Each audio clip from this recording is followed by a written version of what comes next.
John, I hope you can hear me. I have just put us to go live.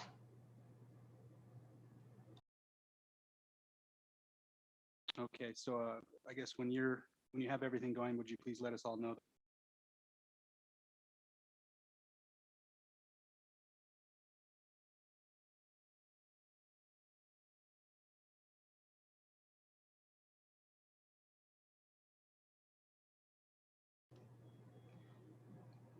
John, I wanted to announce that we are live. Okay. Thank you, Mary Beth. So Select Federal Natural Resource Management Committee will come to order. I like that gavel. So first thing, a couple of just housekeeping things. If you please turn your phones to vibrate or silent, unless of course you're waiting for an organ transplant or something like that, or donating one. I guess that's acceptable. Remember to speak through the chair. In these committees, we treat each other with dignity and respect, and we try to keep as much decorum as we can. So, and we have, before we get started with testimony and things, we do have a couple housekeeping things to do. So, Chair, I guess it's kind of Chairman Boner. Do you want to take care of yours first, or? Mr. Chairman? Yes, Certainly your prerogative, but would you like to take roll call? please. Yeah.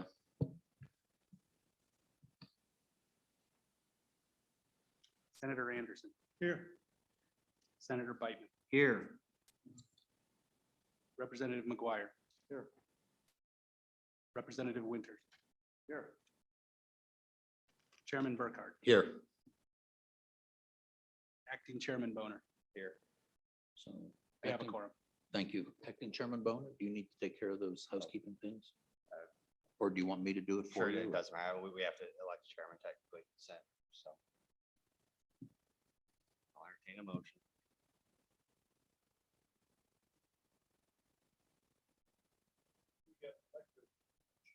Yes. Yes, Senator. Is there a second? Seconded by Beitman? All in favor on the Senate side? The House took care of this already.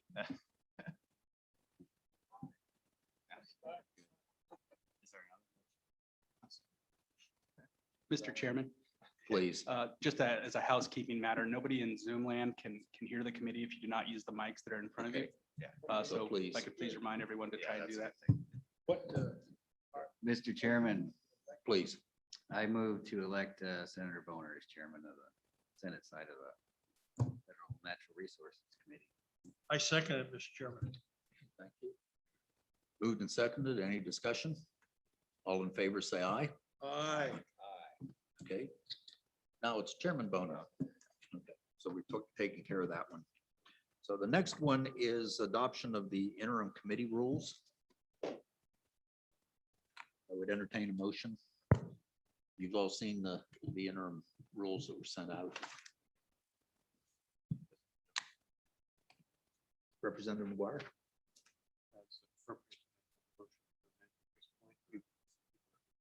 Representative, I think you can make a motion to adopt the rules with your change. Thank you, Mr. Chairman. I'd make a motion to adopt the rules with one proviso, and that would be on page 1. Subparagraph 2, meetings, paragraph A, the last paragraph that starts with notwithstanding any other provision in the subsection. It deals with polling. Okay. Is there a second? Second. What exactly would you do, Joe? Pull out everything after notwithstanding? Yes, that's correct. Yes. Senator, that was a change made in all of the rules by the Management Council at their last meeting, and so it's just appropriately decided there will be no polling of committee members who were not present at the committee meeting. So if you want to vote, they have to be here, is what it says in a nutshell. Same as we considered last week. Yep. Okay. Any further discussion? All in favor, say aye. Aye. All opposed, no. Motion carries. Those are the rules for our in-committee meeting. John, is there any other housekeeping we need to do before we get started? Mr. Chairman, I believe that covers it. Okay, thank you. So first up on the agenda. Get my notes in order here. So we have. John, do you have a list of who will be speaking virtually? Mr. Chairman, this is Mary Beth. Yes, ma'am. I did send the list out last night, and I can provide you with some names if you would like. We have several people from BLM. We have a representative from the governor's office, and also a representative from the Petroleum Association available. Okay, thank you. Thing was, I didn't get that email until about 10 o'clock last night, so I was hoping for a printed copy. I guess as people speak, I can open my own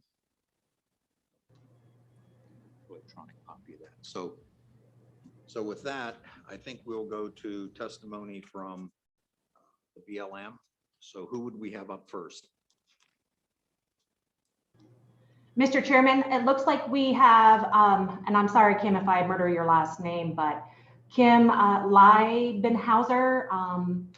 Looks like we have a Joe Sylvester and several others. And I will go ahead and admit them now. Go ahead.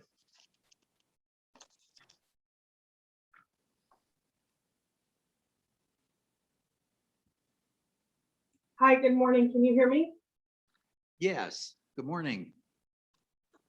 Good morning, Mr. Chairman and members of the Select Federal Natural Resources Committee. My name is Kim Leibenhauser, and I am the Acting State Director for BLM Wyoming.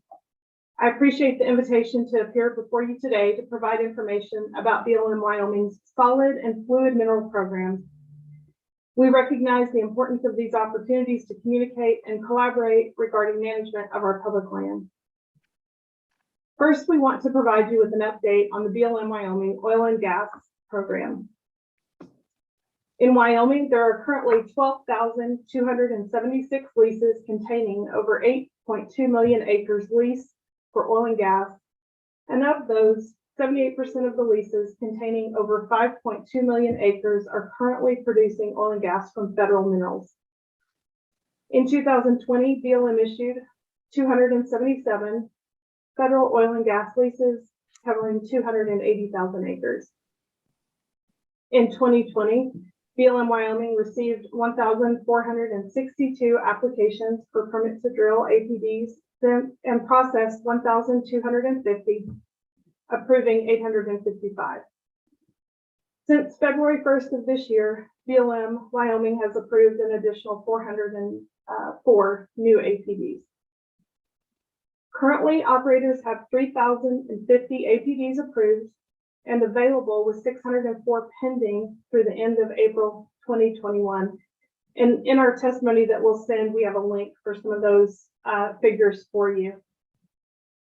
So on January 27th, 2021, President Biden issued Executive Order 14008, tackling the climate crisis at home and abroad, which began a Department of the Interior-wide review of the federal oil and gas program.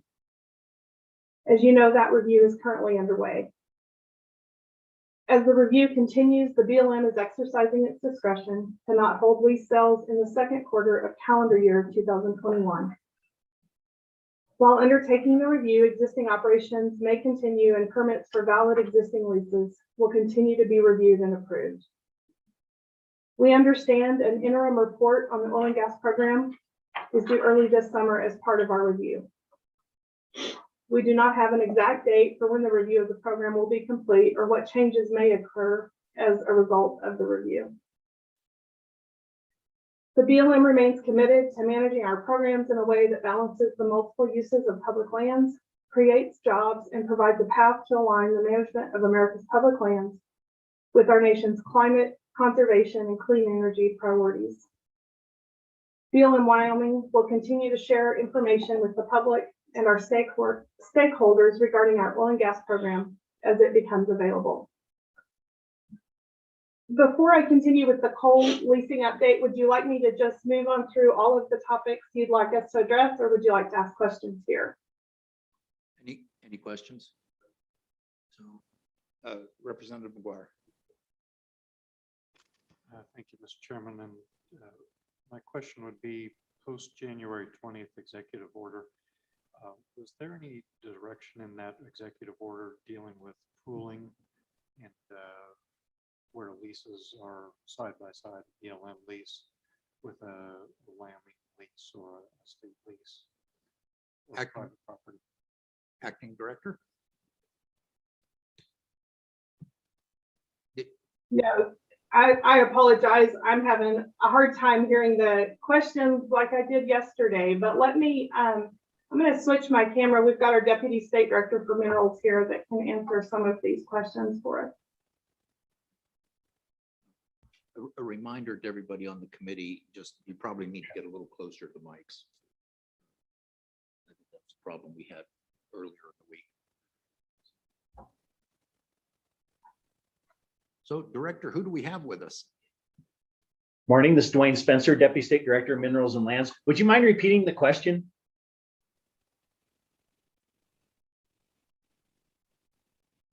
It's loud on the speaker, but they can't hear it very well. Representative?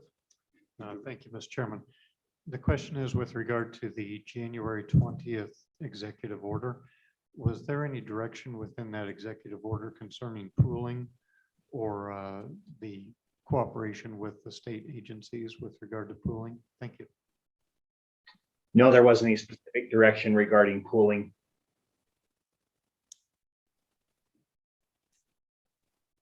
Senator Boner, Chairman Boner, sorry. Thank you, Mr. Chairman. I guess follow up off that, is BLM aware of the effect of any delay in leasing or permitting federal minerals that has on private property, especially in places where these federal minerals are evenly interspersed among private and state minerals? Does BLM acknowledge the detrimental effect that this could have on the private or state property, especially if we don't start lease sales up again soon? Mr. Spencer? Mr. Chairman, yes, that information was shared as far as the internal feedback they were getting on the leasing pause that's going on. We've raised that concern at times when you have those situations come up, and other states have been doing the same. Director, if you want to go ahead and continue, please. Thank you, Mr. Chairman. So for the coal leasing update, I'll provide you some more data here. Since 1990, 6.8 billion tons of coal have been leased, covering 67,500 acres. There are an estimated 4.8 billion tons of mineable coal remaining on lease lands within Wyoming. BLM has not received a lease application for federal coal since August of 2015. Since 2019, 3 coal companies with active mines in Wyoming have filed for bankruptcy. 2 of these bankruptcies have been resolved, and all 3 mines are currently operational. In 2020, approximately 210 million tons of federal coal was produced in Wyoming. BLM is currently processing 15 royalty rate reduction applications submitted by lessees.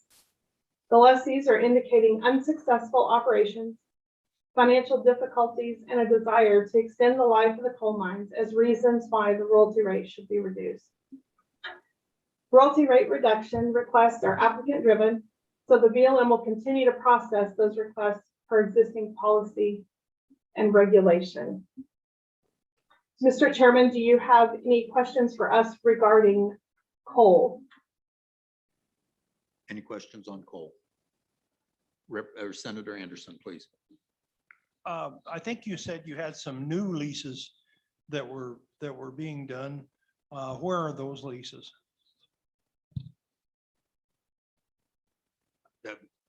Director? Yeah, Mr. Chairman, I don't recall having new leases. I think what we said was that there had not been a new lease application for federal coal since August of 2015.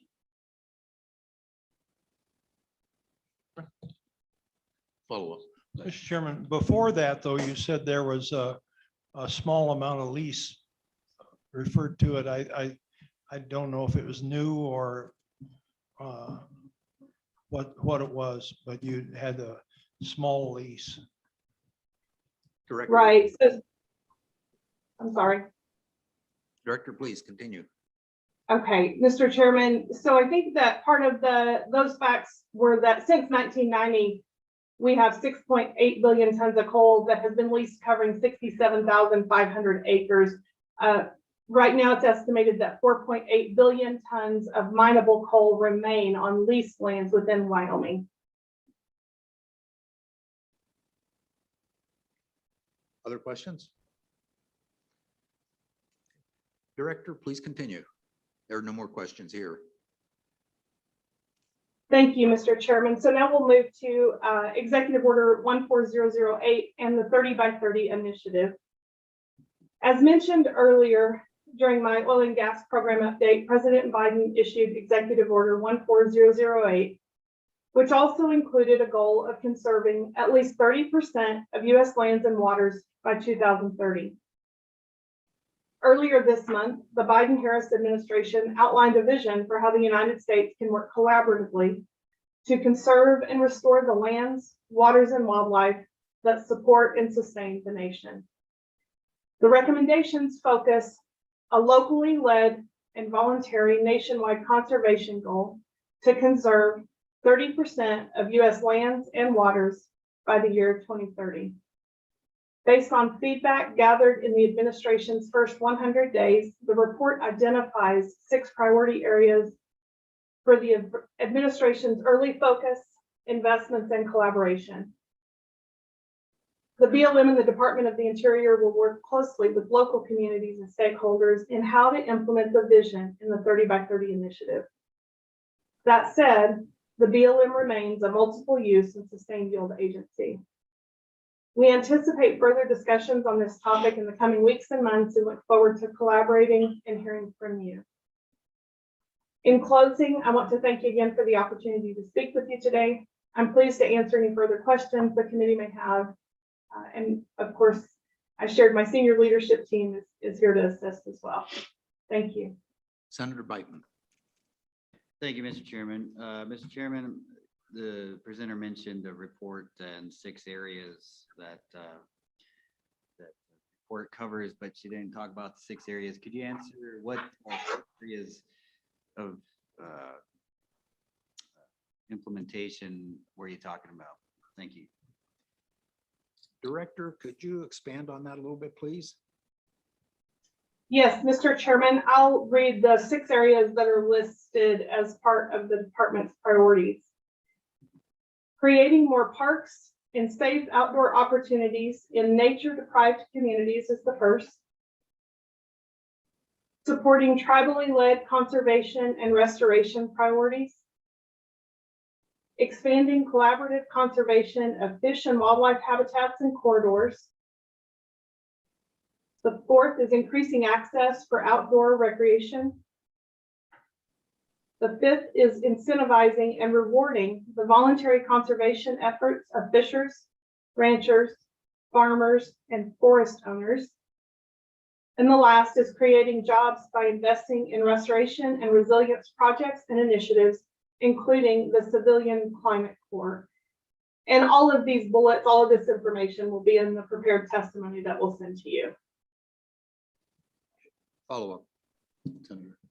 Thank you, Mr. Chairman. Follow up on that. That doesn't sound to me like multiple use.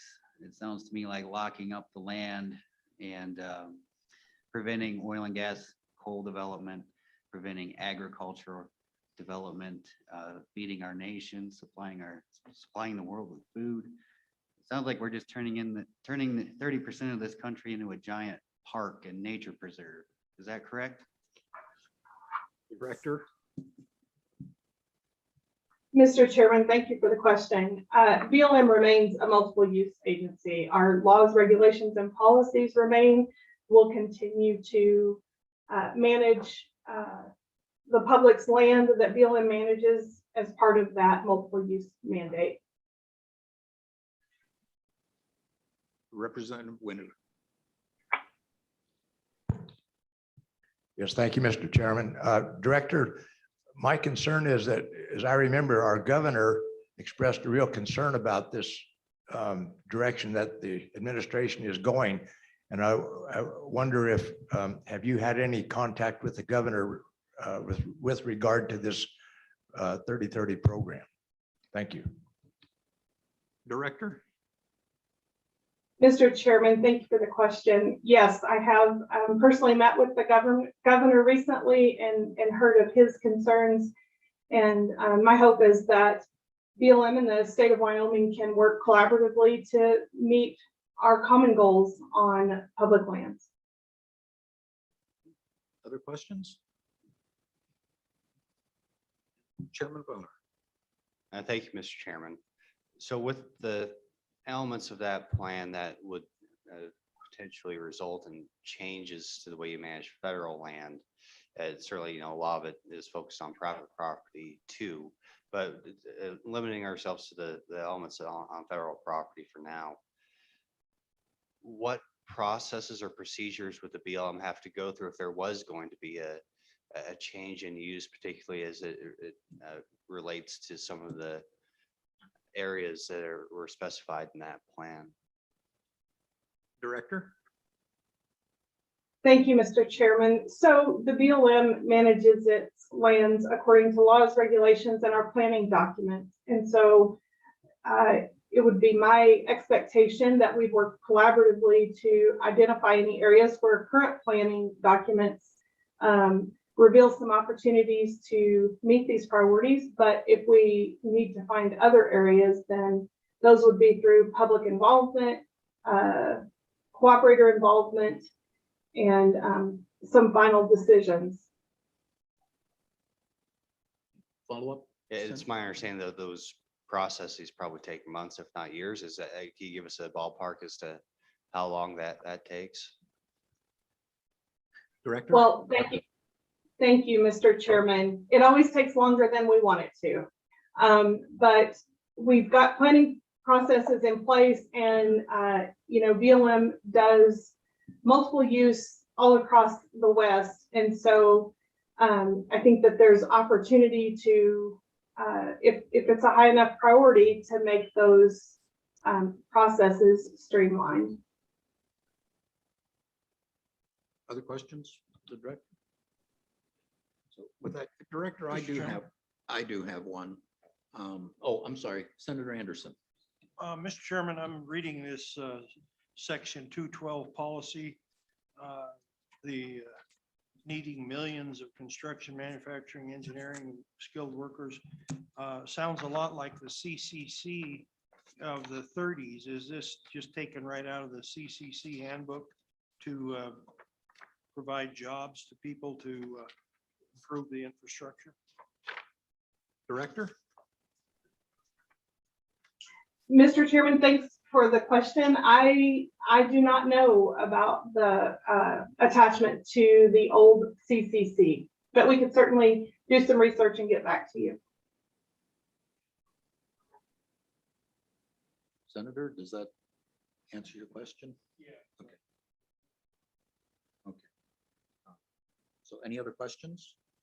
So Director, I do have one. I hear from people saying that this approach is just going to, in effect, lock up land, keep people out of it, turn Wyoming into the, well, what's the old term used for that? Buffalo Commons.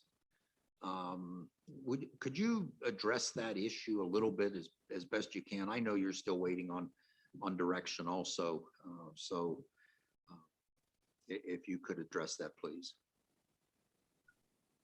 Thank you, Mr. Chairman. I can certainly understand concerns in Wyoming. What I would tell you that BLM Wyoming is still committed to our multiple use mandate. There's no intention of locking up lands. I think there's a priority from this administration to identify opportunities to address these priority areas. And we wouldn't be able to do that without working collaboratively with our local stakeholders. We won't be able to identify the areas that are important to you to make these priorities a reality without that. Okay, so Director, with this 30-30 approach, do you have any feel for what lands may be set aside for your 6 areas that you addressed earlier?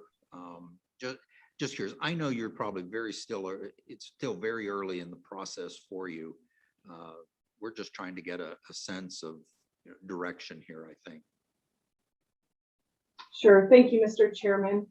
I think it is still very early, and I wouldn't be able to tell you what areas are important in these specific priority areas right now. We could certainly, our planning documents identify important areas that probably align well with these priorities. But again, I would be more interested in hearing from you about what areas you think make the most sense in these priority areas. Thank you for the offer. And I think we all have some ideas. I know I have a few, and other members of the committee might. We're just trying to work through, kind of call it new territory for all of us, I think. So, Chairman Boner. Thank you, Mr. Chairman. And I guess in terms of if there's one, I think that we could, work together on and prioritize. I'm interested in how you're going to help conserve private property. I think that was maybe number 5. I don't see how you come anywhere close to this very ambitious goal without including private property. And that's big for our state, because we don't want all that 30% to be in Wyoming nationwide. If there's one message here, I think it's you speak for a lot of Wyoming guys. We resent the idea of being the nation's wildlife reserve, or the Buffalo Commons, as my co-chairman put it. But we are very well versed in conserving private property voluntarily, and so we think of our wildlife and natural resource trust. We've had lots of conservation easements, lots of good conservation work through that organization. And so I'm curious, is there a similar program at the federal level that does things like conservation easements, that helps out with private landowners, help conserve their land for future generations? Is there a similar federal program that perhaps we can leverage there? Director? So, Mr. Chairman, I am aware of conservation easements that have been purchased by the federal government for certain purposes. I certainly don't have a broad ability to speak to that topic today. I think what I'd like to highlight is that the bullet seeks to incentivize and reward the voluntary efforts. And so private land issues absolutely are important. And there would be no intent to force that. That would simply be a voluntary effort. So, but if private landowners are interested in, pursuing some kind of conservation easements for certain types of priorities, certainly, I think we would be willing to engage in discussions, or perhaps other agencies could. Senator Anderson. Mr. Chairman, I wrote down the second initiative was tribal-led initiatives. I'm curious on that. If you're thinking you're going to make some parks in the tribal lands and make more of that accessible to the public. Director? Mr. Chairman, I wouldn't have any insight on that position. Supporting tribally led conservation and restoration priorities is one of the bullets from the administration. So that includes, anyone coming under that executive branch, not just the BLM. So likely that would be something that tribes could respond to. Senator Bateman. Thank you, Mr. Chairman. Director, looking at the executive order, it talks about securing environmental justice. I apologize, I'm not up on the woke technology or terminology of the day. Can you define what environmental justice is and how that applies to us Wyoming folk? Director? Well, Mr. Chairman, I could take a stab at it, but I think what I'd like to do is get the official definition back to you later and share some information about that from the department's perspective. Thank you, Director. So, other questions? Director, just curious, this committee has done a lot of work on, in the past on migration corridors. The Wyoming governor has a great initiative, and we've done a lot of work establishing those corridors. There's another task force set up for another one. We've also done a lot of work on sage grouse mitigation and that. You think, and I guess I'm asking for an opinion here, that under this program, that in effect, I guess you could say Wyoming can take credit for those initiatives and those programs? Do you think that's on the horizon? Mr. Chairman, thank you for the question. Certainly locally, we would recognize the state of Wyoming as an incredible partner in the sage grouse priorities. So when you ask if you can take credit, I don't know that I exactly know what that means.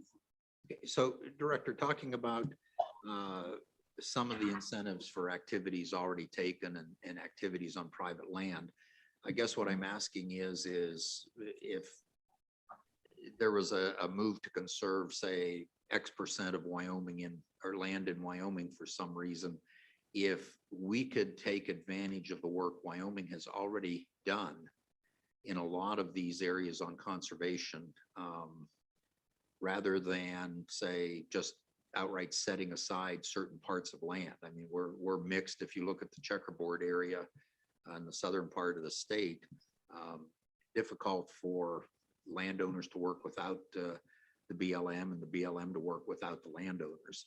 So I guess I'm wondering if those are all taken into consideration, do you think? And I know I'm asking for an opinion. Well, Mr. Chairman, if you're simply asking for an opinion in this official forum, I guess I will give you one that, in my opinion, those are important pieces that we've already completed. I don't know what the direction is going to be long term, but what I would say is we're not starting from square one. I believe we're going to take a look at the work that's already been done and begin to build on that. So that would be my opinion and my answer. Okay, fair enough, Director. We're all this is all new territory for all of us, and we're just trying to work through it. So I appreciate your patience with some of our questions. Other questions? Senator Beitman. Thank you, Mr. Chairman. Going back to the environmental justice question before, that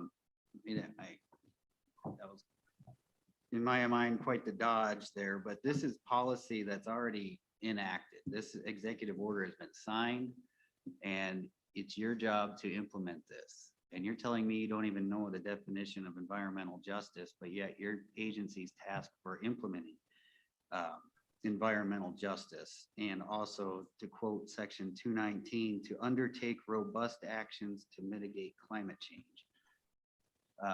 What actions does your agency see as robust, and what actions will you be taking? Thank you. Director? Thank you, Mr. Chairman. Well, I appreciate that this is highlighted in this new administration, and certainly it has been part of our analysis for some time. We're waiting further guidance on specifically how it would be applied under this executive order. So I'm happy to get back with you with more information, but today I don't have a specific response to your question. Mr. Chairman, Senator Anderson. Mr. Chairman, this, let's see what paragraph it is. Wow. Securing environmental justice and spurring economic opportunity. And it's section 222A.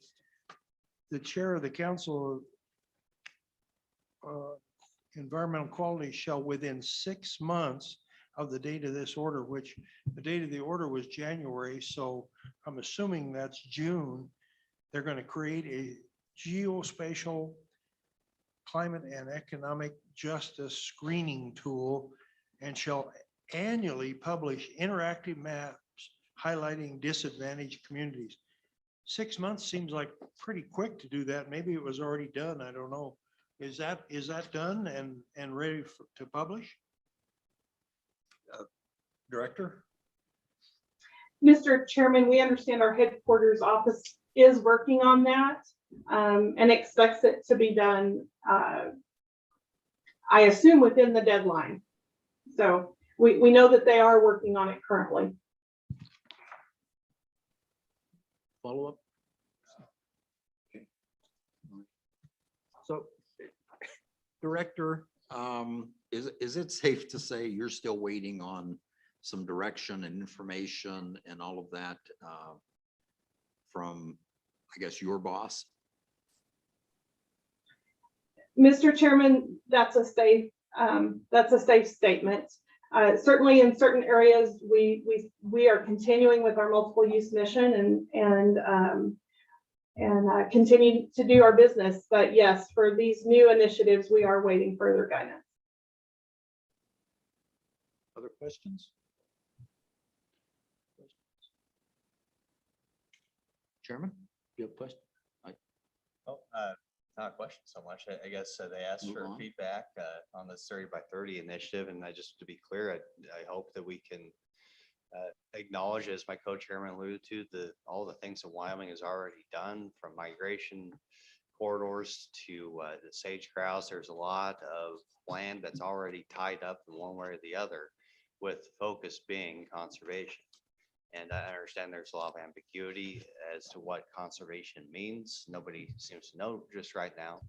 But I hope it will be in terms that I think we understand as people who work the land, who live here, who understand that conservation means leaving something for the next generation, but not treating the land as some sort of weird combination between a holy site and a museum, as some people I think on our seaboard seem to think that's the way to go. So I highlight the things that we have already done. I would hope that things like the migration corridors count towards that 30% for the state of Wyoming.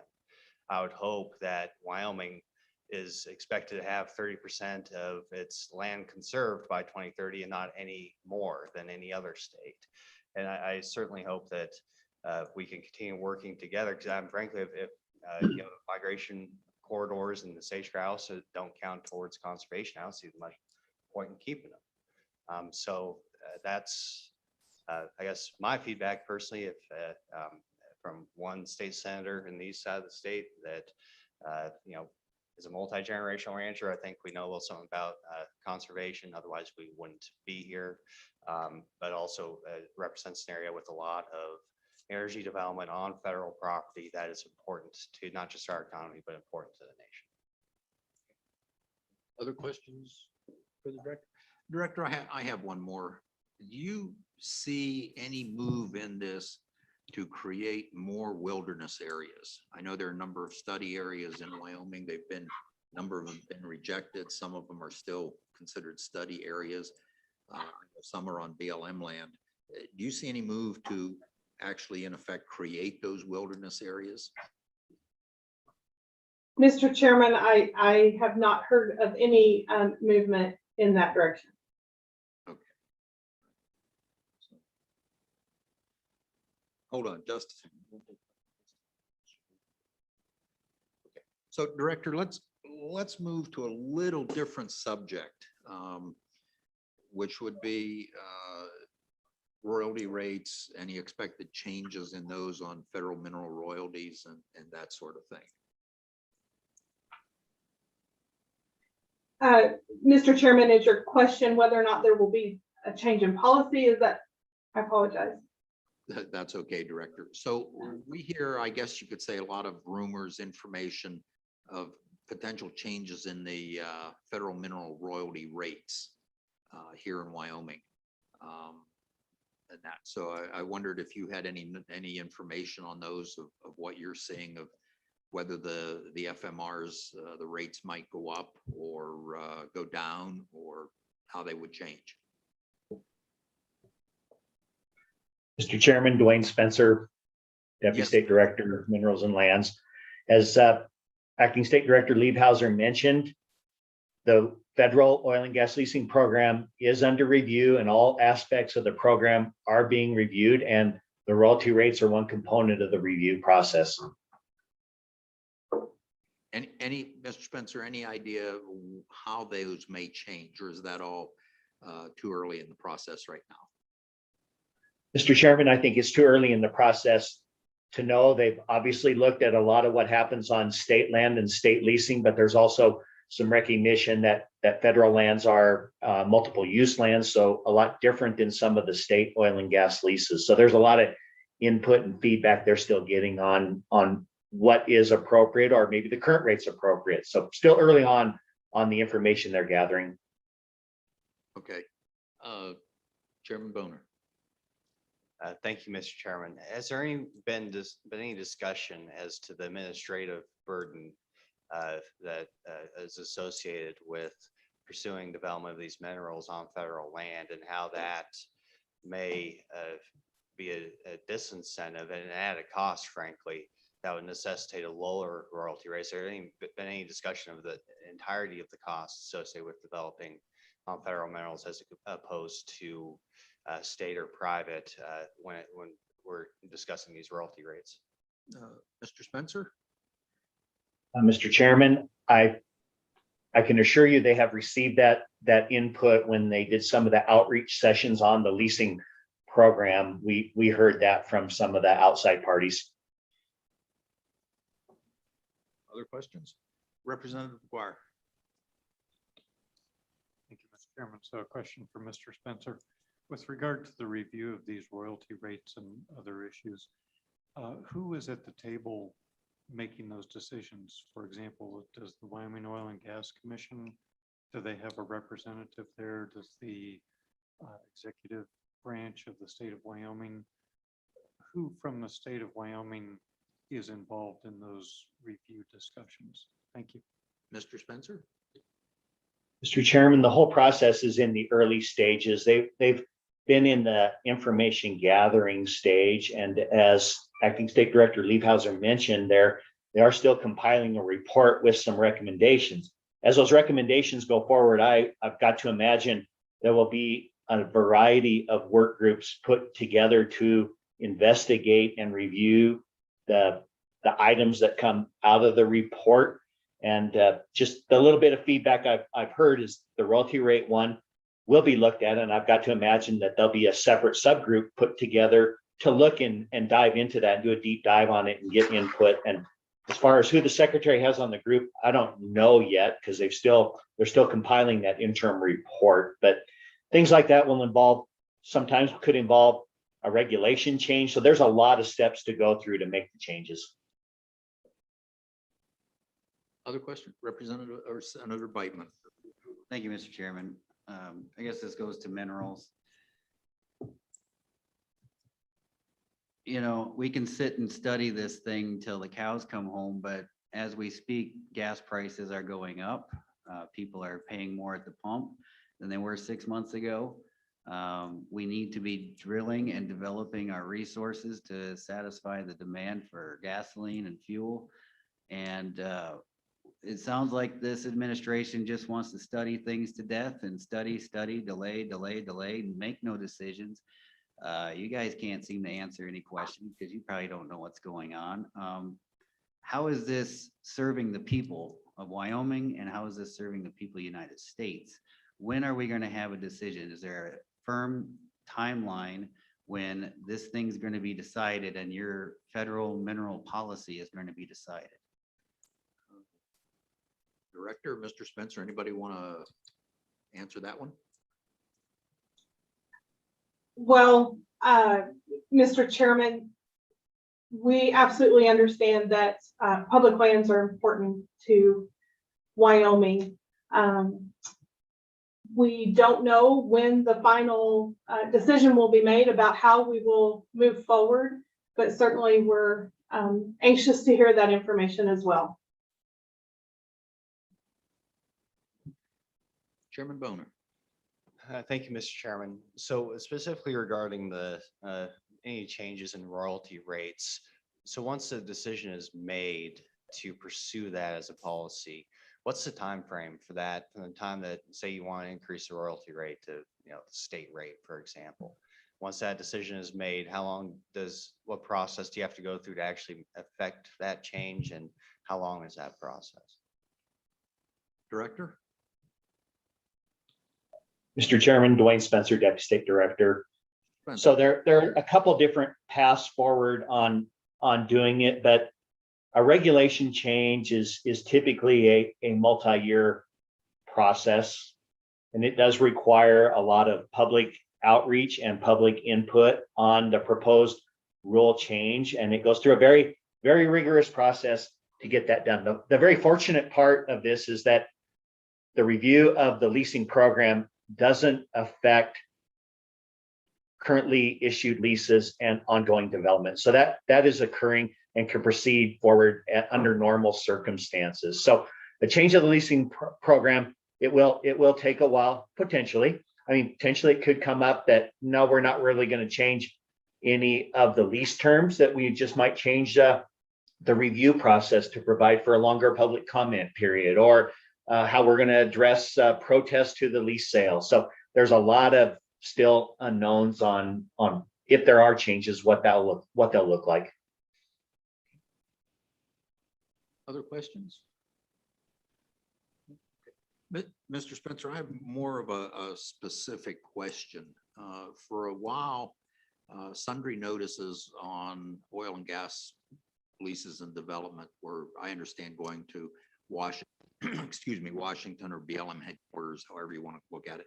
Where do we stand currently with those sundry notices? How are they being handled? Mr. Spencer, I guess I'll direct that to you. Mr. Chairman, sundry notices are not subject to any Washington office review or any secretarial order. For a while, we had Secretarial Order 3395, and it did have a list of actions to inform, and the Assistant Secretary for Lands and Minerals had to concur with approval of a number of them, but that secretarial order has expired, and it's a very narrow list of activities that they do want to be notified of, just through our general week ahead report, which doesn't mean, the wording doesn't mean anything to you, but there is a very narrow list of activities that we keep them informed of in case they have questions, but there are no restrictions on sundry notice processing. Okay, so Mr. Spencer, so in effect, sundry notices are back to what they were, say, and I'm just picking a date, October of 2020. Mr. Chairman, that's correct. Thank you. Any other questions? Any other questions on the subject? Chairman Boner. Thank you, Mr. Chairman. Now, we've been focused on oil and gas royalty rates. Are there any other types of federal minerals that we're assessing the royalty rate, and how appropriate it is? Director, Mr. Spencer, anybody else in the room? Mr. Spencer has it all on energy development, so we'll defer to him. Mr. Chairman, no other royalty rates or no other leasing programs, which is just really the coal and the non-energy leasable program like Trona. There is no review of those royalty rates going on. No review of those programs. Follow up? And specifically, uranium is not included either. No, uranium is not a leasable mineral. It's under the 3809, the mining law. Follow up? All right, has there been any discussion revolving around uranium then? Mr. Spencer? Mr. Chairman, none. I mean, there are always discussions about making some of the locatable minerals leasable minerals, but those discussions have been ongoing for 30, 40 years. So.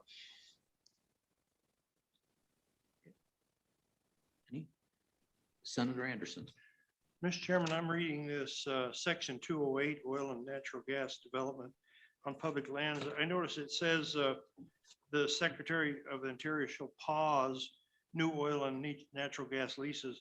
I'm not sure what that time frame is. This was a January order. And a lot of it says 6 months. Question one, do you have any idea what pause means and how long that is? And then on that next page, it says that Secretary of Interior shall consider whether to adjust royalties associated with coal, oil, and gas resources extracted from public lands and offshore water. And of course, that's what we've just been asking about. It definitely puts it in the Secretary of Interior's bailiwick to consider the adjusting the royalties. But what's a pause? What in definition by the federal government, what's the length of a pause?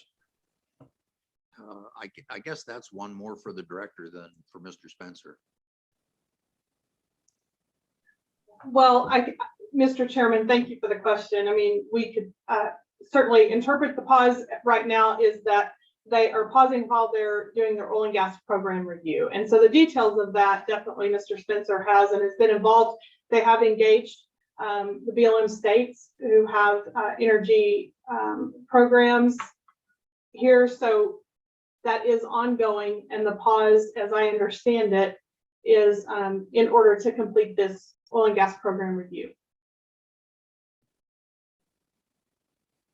Other questions? So one for Mr. Spencer, just so I'm clear. So Mr. Spencer, if there was a discovery of, say, vanadium on federal lands, the application for mining permits and everything else would proceed as they always have in the past. Am I correct? Correct. Because I think a number of those issues are going to come up considering the push for call it renewable energy and electrification and those sorts of things with say something like vanadium becoming cutting edge battery technology.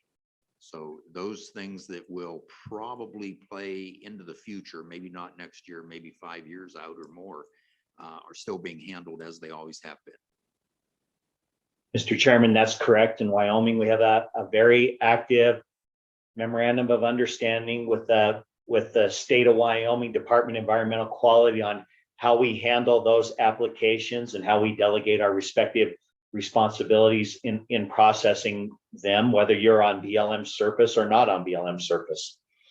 So right now that process is in place and is continuing on. Okay, thank you. Other questions? Okay, Director, Mr. Spencer, anything you'd like to add before I go to public comment? Mr. Chairman, the only clarification I'd like to make to an earlier question was that there are still all of those leases available. For valid existing rights, we're continuing to process those APDs and sundries. And so just a reminder that those are still in place and production is still taking place. But otherwise, we will be here for questions if you have any additional. Thank you, sir. All right, Director, please hang in there with us. There may be questions after we have or during public comment. So Absolutely. Thank you. thank you. Okay, with that, I'll open it for public comment. Mary Beth, who do we have in the waiting room? Mr. Chairman, I believe Kate Farr is available from the Senate Committee on Energy and Natural Resources. Okay, why don't you go ahead and admit Kate? Hi there. Thank you for having me today. My name is Kate Farr. I work for Ranking Member Barrasso on the Senate Committee on Energy and Natural Resources. I handle federal minerals, including oil, gas, coal, trona, and hard rock. I also handle carbon capture for the ranking member. Prior to joining the committee, I worked for Senator Barrasso for about 2 years. So I recognize some of you here today. Thank you for the opportunity to join you all.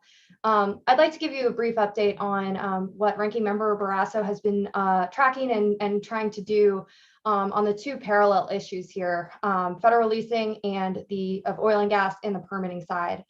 And I don't want to be duplicative of some of the overview that Kim provided. But I'll be quick on this stuff. But President Biden issued an executive order, of course, not long after he came into office. Section 208 of the order directs the Secretary of Interior to issue a pause on all federal oil and gas lease sales, onshore, offshore, in order to conduct a comprehensive review and reconsideration of oil and gas leasing on federal lands. It also, that section directs the secretary to evaluate whether it is appropriate to adjust royalty rates on coal and oil and gas. The following section, section 209 of that executive order, then directs various agencies within the government departments to identify fossil fuel subsidies, and then take steps to make sure that the federal government is not subsidizing fossil fuels. We can discuss this point later, but it is an important one that the ranking member has been following very closely. So on the leasing side, of course, we were very confused and dismayed, along with many of you, a lot of our operators, to hear of this pause and the subsequent steps. On March 25th, the Department of Interior held a virtual forum to discuss and to provide, to gather public comment on the oil and gas leasing program. Ranking Member Barrasso led a letter of about 8 oil and gas state senators objecting to this forum. It was not public. There were no federal oil and gas states, governors, senators, representatives invited to participate. As you all know, it was a very carefully curated series of 5 panels with 3 panelists each. During the forum, there was no opportunity for public comment. As I mentioned, Senator Barrasso wrote that letter. We still have not received a response. The letter asked what the purpose of the virtual forum was, and asked why Department of Interior was going out of its normal routine public comment period, its rulemaking processes under the Administrative Procedures Act, as well as NEPA. There are very set ways of gathering public comment and making these types of very consequential decisions. So we were pretty confused as to why the department was going outside of this normal route. Subsequent to that virtual forum that DOI held, Ranking Member Barrasso and Chairman Manchin held an onshore federal oil and gas leasing hearing here in the Senate. This was on April 27th. Governor Gordon came, he testified on the impacts of this leasing ban on the state of Wyoming. We also had the Western Energy Alliance, which represents many of the federal oil and gas operators in Wyoming and across the West. The President Kathleen Sagama came and testified. The CEO of Occidental Petroleum, Vicki Holub, came to testify, and she provided great testimony. They're a huge operator in the state, of course, and she highlighted that this is extremely confusing for operators, especially they have a lot of resources. They're a large company, but this is frustrating a lot of their goals that they have on the carbon management side. So I think that was a really good piece of testimony to introduce here. The hearing also featured BLM advisor Nita Culver. So she spoke on behalf of the administration. And there was also Governor Brian Ballo from one of the pueblos, Pueblo of Acuna in New Mexico. So during the hearing, one of the things that Ranking Member Barrasso and several of the federal oil and gas state senators tried to really highlight and convey was, of course, the importance of a continued and reliable leasing program and permitting program for states like ours. We also tried to really push back on this narrative that our operators are stockpiling leases. The Department of Interior has repeatedly said or claimed that federal oil and gas operators are speculating on these leases. They're holding them, they're sitting on them. And as many of you know, it takes a that's not true. That takes a very, very long time due to the federal requirements to get from the leasing to the production stage on many of these leases. When you consider the various regulations involved, the issues you might have with unitization, and things like that. So that was one of the big points we tried to make. Additionally, Department of Interior continues to claim that federal oil and gas extraction contributes a disproportionate amount to our nation's greenhouse gas emissions. And the quote that's used is that federal energy extraction results in a quarter of our national greenhouse gas emissions. When you actually dig into the numbers, and we tried to trace this, figure out where they were getting this number, they're including things like energy combustion, so the generation of electricity in power plants. They're considering things like industrial emissions. So all throughout the chain of these natural resource uses. Whereas when we're talking about the extraction side, it's much, much less than 1% of our national greenhouse gas emissions come from the extraction side on federal land. So we've tried to reiterate that, to highlight that. I think during the hearing, our witnesses did a great job. Governor Gordon did a great job of explaining that to folks. We tried, Ranking Member Barrasso asked, a lot of different questions to try and answer many of the things that you all are bringing up today, trying to get reliable, real answers, understand where this is all headed, particularly in context of this virtual forum, why the public hasn't been engaged, at the level we believe, we really should be. So, we're continuing to ask these things.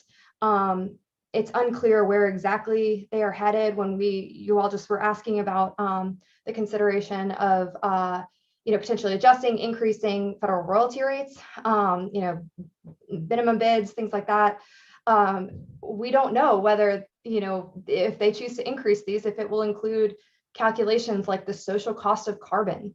That's something that the Biden administration has issued a temporary or a preliminary dollar amount on the social cost of carbon, but no one has any real idea of how they arrived at that number, what it means, what it's meant to represent. And one of the questions or concerns we have is, will the social cost of carbon somehow figure into a potentially elevated minimum bid amount or federal royalty rate on oil, gas, and coal. So that's another thing that we are looking at. Very closely following the lawsuits that the state of Wyoming has filed, Petroleum Association of Wyoming, Western Energy Alliance, they also have filed in Wyoming. And then there's a larger, some of the onshore and offshore states have filed in the state of Louisiana in federal district court. So that I think is about 12 states have joined onto that one. I believe those lawsuits will run separately to each other, but I think that's very consequential. We're keeping a very, very close eye on all of those. As you all know, too, this permitting track, this is a separate issue. The acting secretary prior to Deborah Haaland joining as Secretary of Interior issued an order rescinding their delegated authority to review certain permits on existing leases. This created a lot of confusion. Ranking Member Barrasso sent a letter with about 22 detailed questions asking for clarification on the purpose, the intent, and the execution of this elevated review. The response received was essentially, we felt insufficient. It was a reiteration of the order.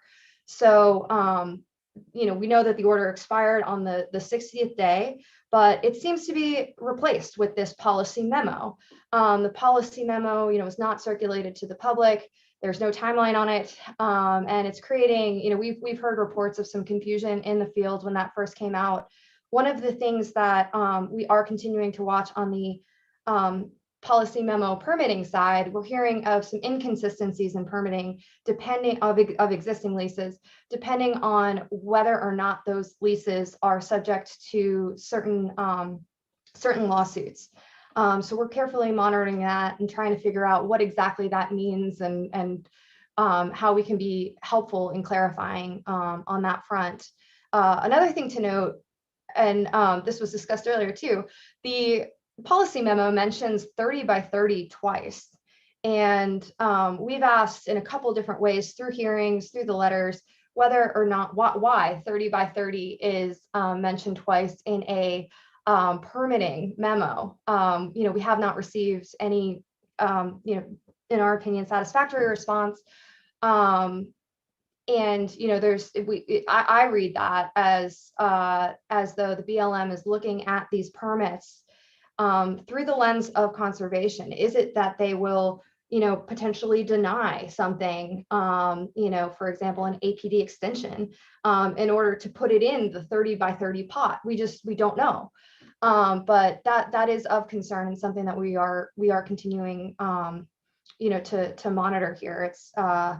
It's pretty frustrating to us, to see this all happening without, continuous and genuine, in our opinion, public participation and comment. We were really grateful to have the governor come up and testify. We also had the governor of Louisiana in a subsequent hearing come up to testify. And unfortunately, our governors have been shut out of a lot of these conversations. And we think it's really important that everyone is heard, that whatever this pause results in is genuine, it's clearly defined.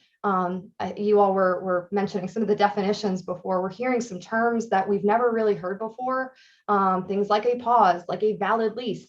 We don't know that's not legally defined. And until we can all understand and clearly agree on those terms, it's going to be very difficult to have a genuine conversation about it. So that all being said, Ranking Member Barrasso, myself, our committee, our whole office, we would really love to continue to be a resource for you all. If there, is anything that you are hearing, anything that you think Ranking Member Barrasso should be asking or doing, please don't hesitate to reach out to me.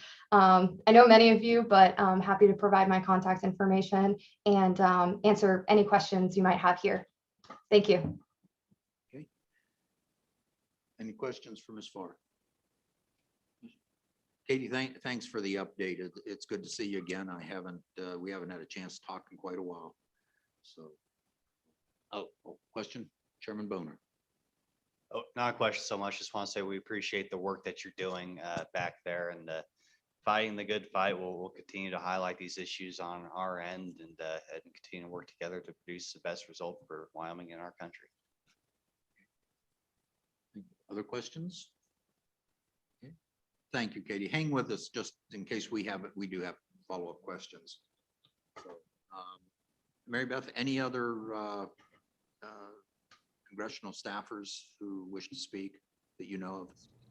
Mr. Chairman, it looks like, and I'm not sure of your preference on order, but there was a Kevin Christensen. He's with the Bureau of Land Management that I just admitted into the room. So I'm not sure if you want to go with agency folks first and then. Hang on just a minute. I think we want to hear from our delegation first. And with that, if Ms. Wagner wants to speak, or are you just here to watch? Okay, thank you. Okay. With that then, yes, let's go to Mr. Christensen.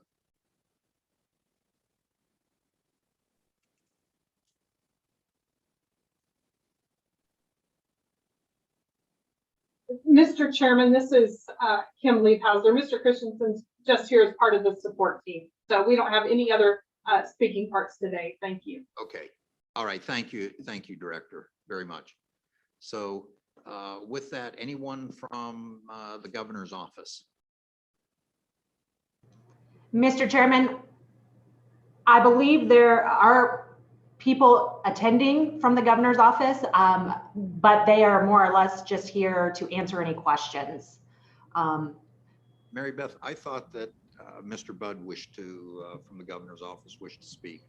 That is correct, Mr. Chairman, and he is already available in the room. Go ahead. Okay. Mr. Budd? Well, he's not here. Good morning. Oh, okay. Oh, Bob's there. I was thinking of the other Mr. Budd. The much better looking and much smarter one. Yes. I apologize for The younger one. lowering the bar, Mr. Chairman.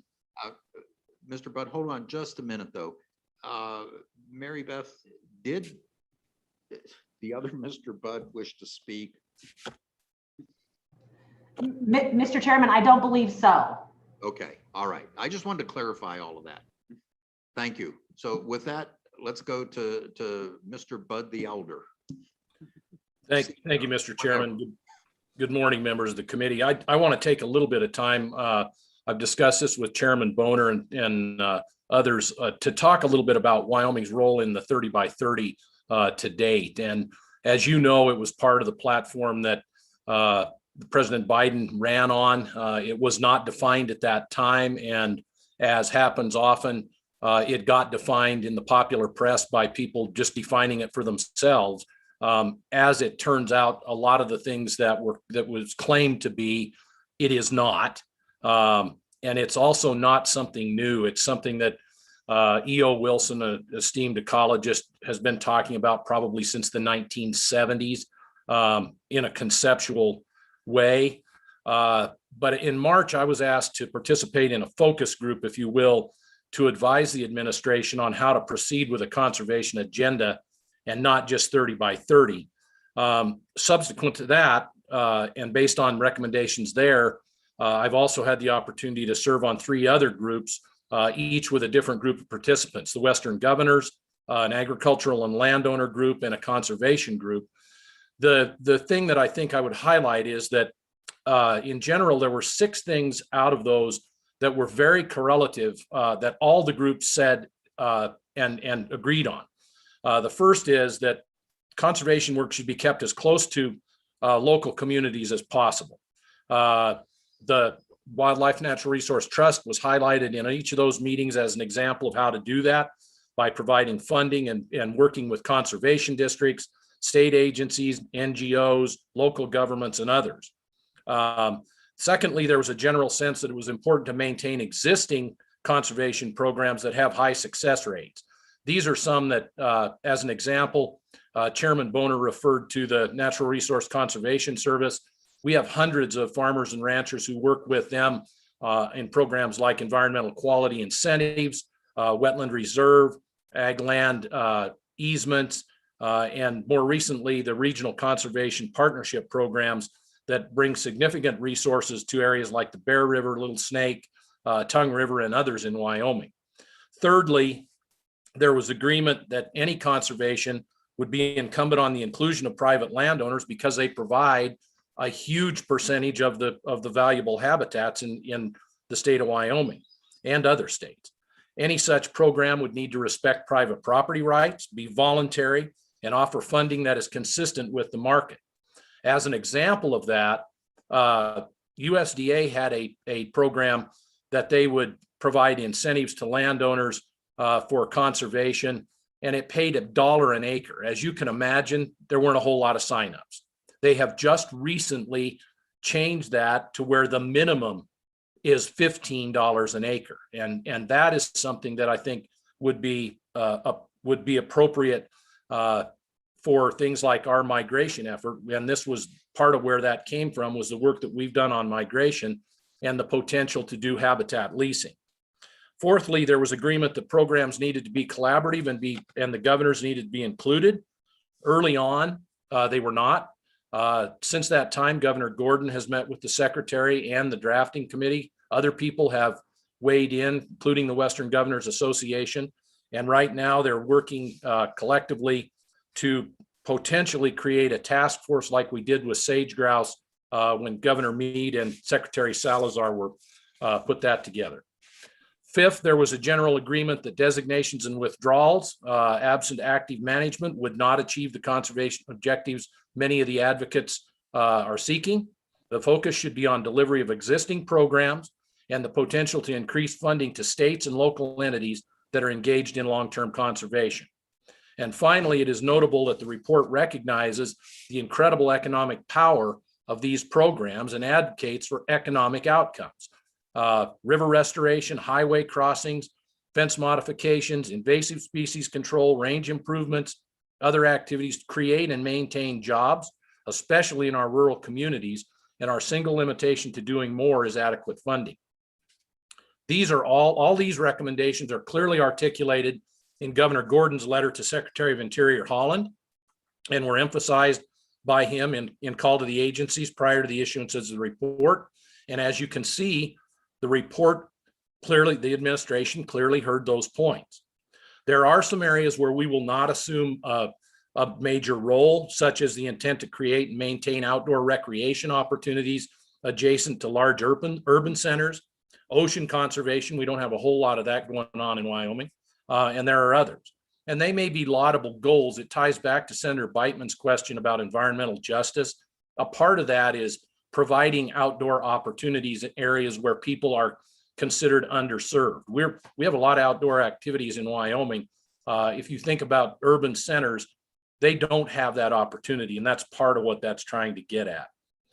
One area that was deliberately left open-ended will cause heartburn. It does for me, and I know for Governor Gordon, and that is what counts. You all talked about that with Director Liebhauser. I think we don't know that answer yet. I think that's actually better than if they did have an answer, because what they have now as data is woefully inadequate. They don't count sage grouse core areas. They don't count migration designations. They don't count the work that's being done under EQIP, NRCS agreements, Partners for Fish and Wildlife agreements. They don't count conservation, candidate conservation agreements with assurances. And we've been adamant that they need to include the states and others in determining what that scorecard looks like. You add to that the thousands of landowners that are already managing for a conservation outcome, whether it's designated or not. And we have a very robust report card in Wyoming. If you want 30%, we exceed that. Sage grouse core areas are 24% of our surface. That doesn't include parks, wilderness, and other areas. I would point out that the question about can they do wilderness and other things in Wyoming, they cannot, as you are well aware. The Antiquities Act cannot be used to designate in this state. Anyway, the last thing I would say is that I'm hopeful that we can take a look at this in the light of our efforts in Wyoming.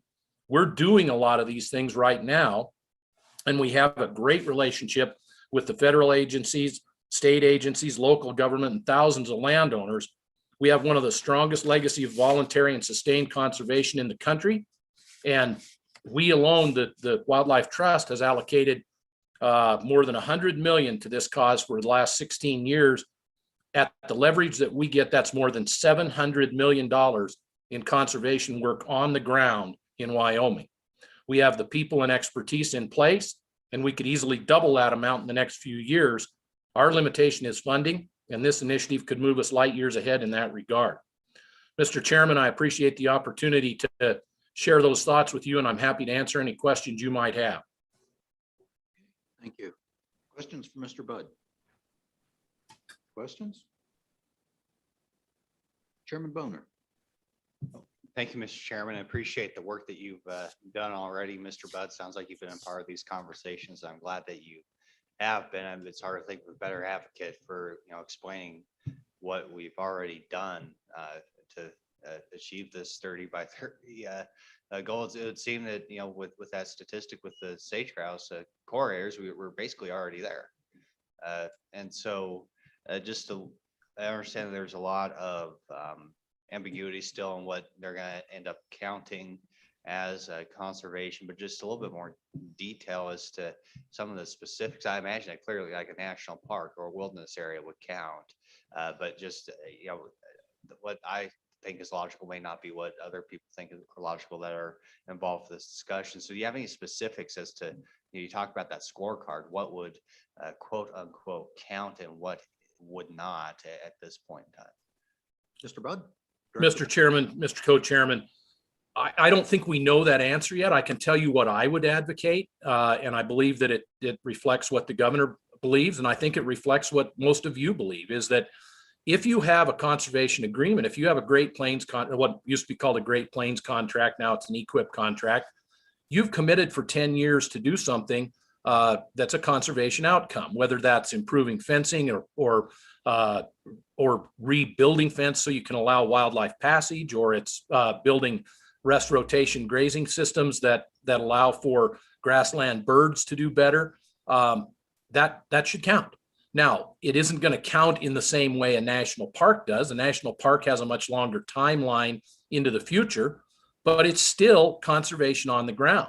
A conservation easement in perpetuity would count, in my mind, exactly the same as a national park in terms of the tenure of what that agreement is.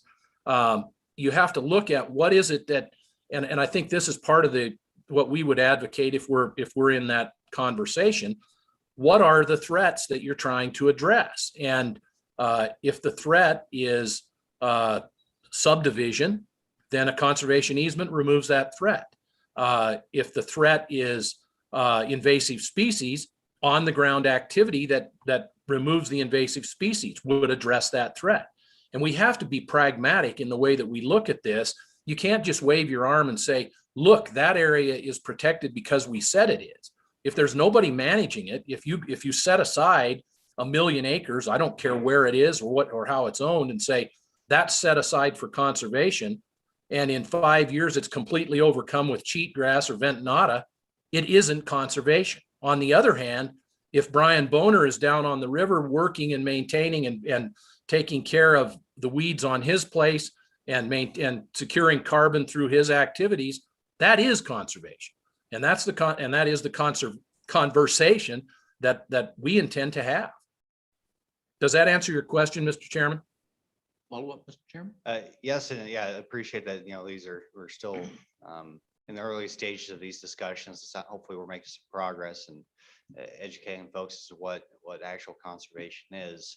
And so I was wondering, has there been any attempt to sort of have a centralized database or a centralized a source of information that sort of begins to quantify just how much land is conserved in Wyoming right now, and maybe something that could be flexible, X amount, or under conservation easements, X amount, or being treated for weeds and pests, so we can begin to sort of quantify where we're at right now. Is there any discussion as to putting together that information, at least within the state?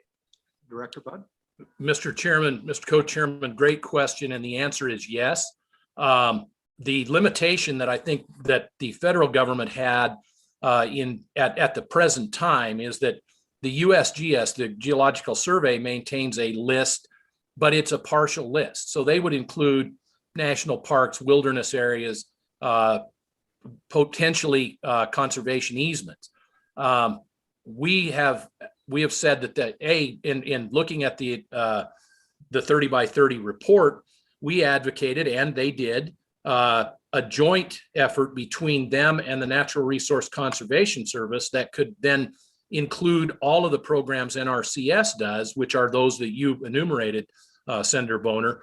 And the states, we maintain a database based on sage grouse, but we could probably expand that as well. We just need to get all the data pulled together from different sources. And that is not as simple as it may seem. You run into double counting, you run into not counting. But first of all, I think what we have to do is lay out the parameters for what exactly quote unquote counts. And that we are working, we have a small subgroup of the sage grouse implementation team that's working on that. We've asked to be a part of the USGS NRCS group that will determine what counts. I think there's more to come on that, but certainly here and agree with the premise that you're coming from. Follow up?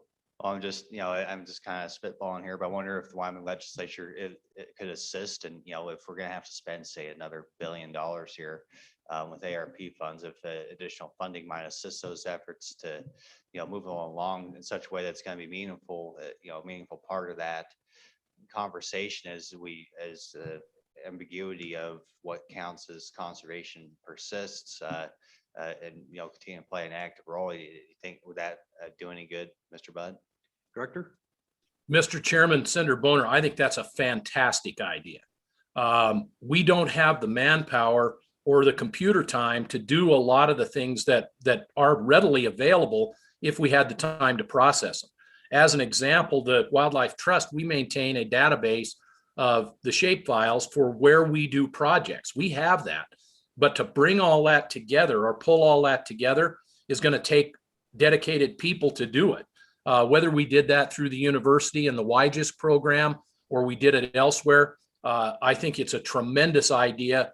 Wyoming has always been a leader in saying we're gonna do conservation and we're going to account for it. And in this case, we're doing it.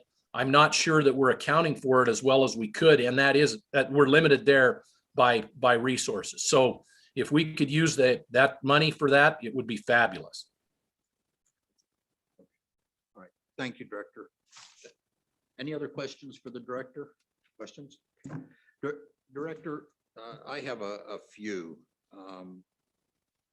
How much, I guess you could say, no, let me ask it a different way. Opinion, and that, how much pull or influence do you think that Wyoming will have in the direction on this so-called 30-30 program, and what we actually in effect get credit for or can use? Mr. Chairman, I think we will have a seat at the table, and I'm not going to say it will be different than anyone else. But we have been recognized through this process. When you get on the calls with some of them, they single out what we've done with sage grouse. They single out how we've handled grizzly bears. They single out how we've handled migration. Wyoming is and has been a leader in conservation.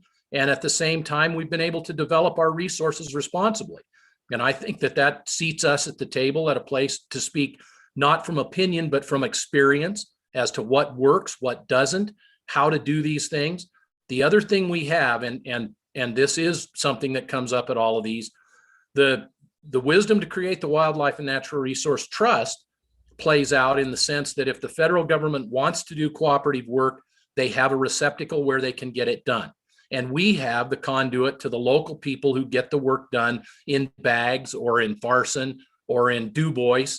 That exists. So you don't have to go build something new. You can tap into a very effective conservation mechanism that recognizes economic activity, that rewards and lauds that. So we absolutely should have a seat at the table, and I think we intend to take that seat. Other questions? Okay, so Director, in all of this, in let's just say Washington going on, and that Wyoming has always been call it a conservation state. Are we having to fight against, let's call them the preservationists, who in effect want the Buffalo Commons approach? Where do we stand with that? Mr. Chairman, I've got almost 40 years in this field, and we've always been on the other side of the fence from that crowd. I think we believe, and we've shown, that active management that has a conservation objective and outcome is very effective. Just simply taking land off of multiple use or saying that land is going to be set aside does not equate to conservation necessarily. And so, yes, you'll always have those who would like Wyoming to be a zoo, or including our people, they could come and look at us too. We're not there. And unfortunately, there will be, those people will always be there. We just don't agree. Okay, thank you. Yeah, and all of us here in Wyoming are interesting to watch. We give a lot of entertainment to tourists ourselves. So, Director, you mentioned the database and the need to have that. A couple questions. Where do you think that should reside? Somebody has to be in charge of it and do it. And how much money do you think would be necessary? Mr. Chairman, I can't answer either of those. You may want to ask either Mr. Luthi or Ms. Callaway or the younger Mr. Budd from the governor's office where they would want that to go. The money, I think, to do it responsibly, we should go ask what it would take to do that. My guess is it's probably, you're looking at a couple of personnel and computer time. So you're talking in that $250,000 range per year. And then that would obviously, as you got up to speed, that would reduce. The importance of that, I guess, is that if you look at what we've done with sage grouse, we did start documenting. And just as an example of one of the things that we can do, if you do the data correctly, and Senator Beitman can certainly comment on this, when a well pad is, and you can too, Mr. Chairman, when a well pad is permitted, it's permitted with a pretty broad, it's going to be this many acres and it's laid out there. The as-builts often are way less than what the permit shows. So one of the things we're trying to do is get the as-builts to reflect what disturbance exists, not just the plan.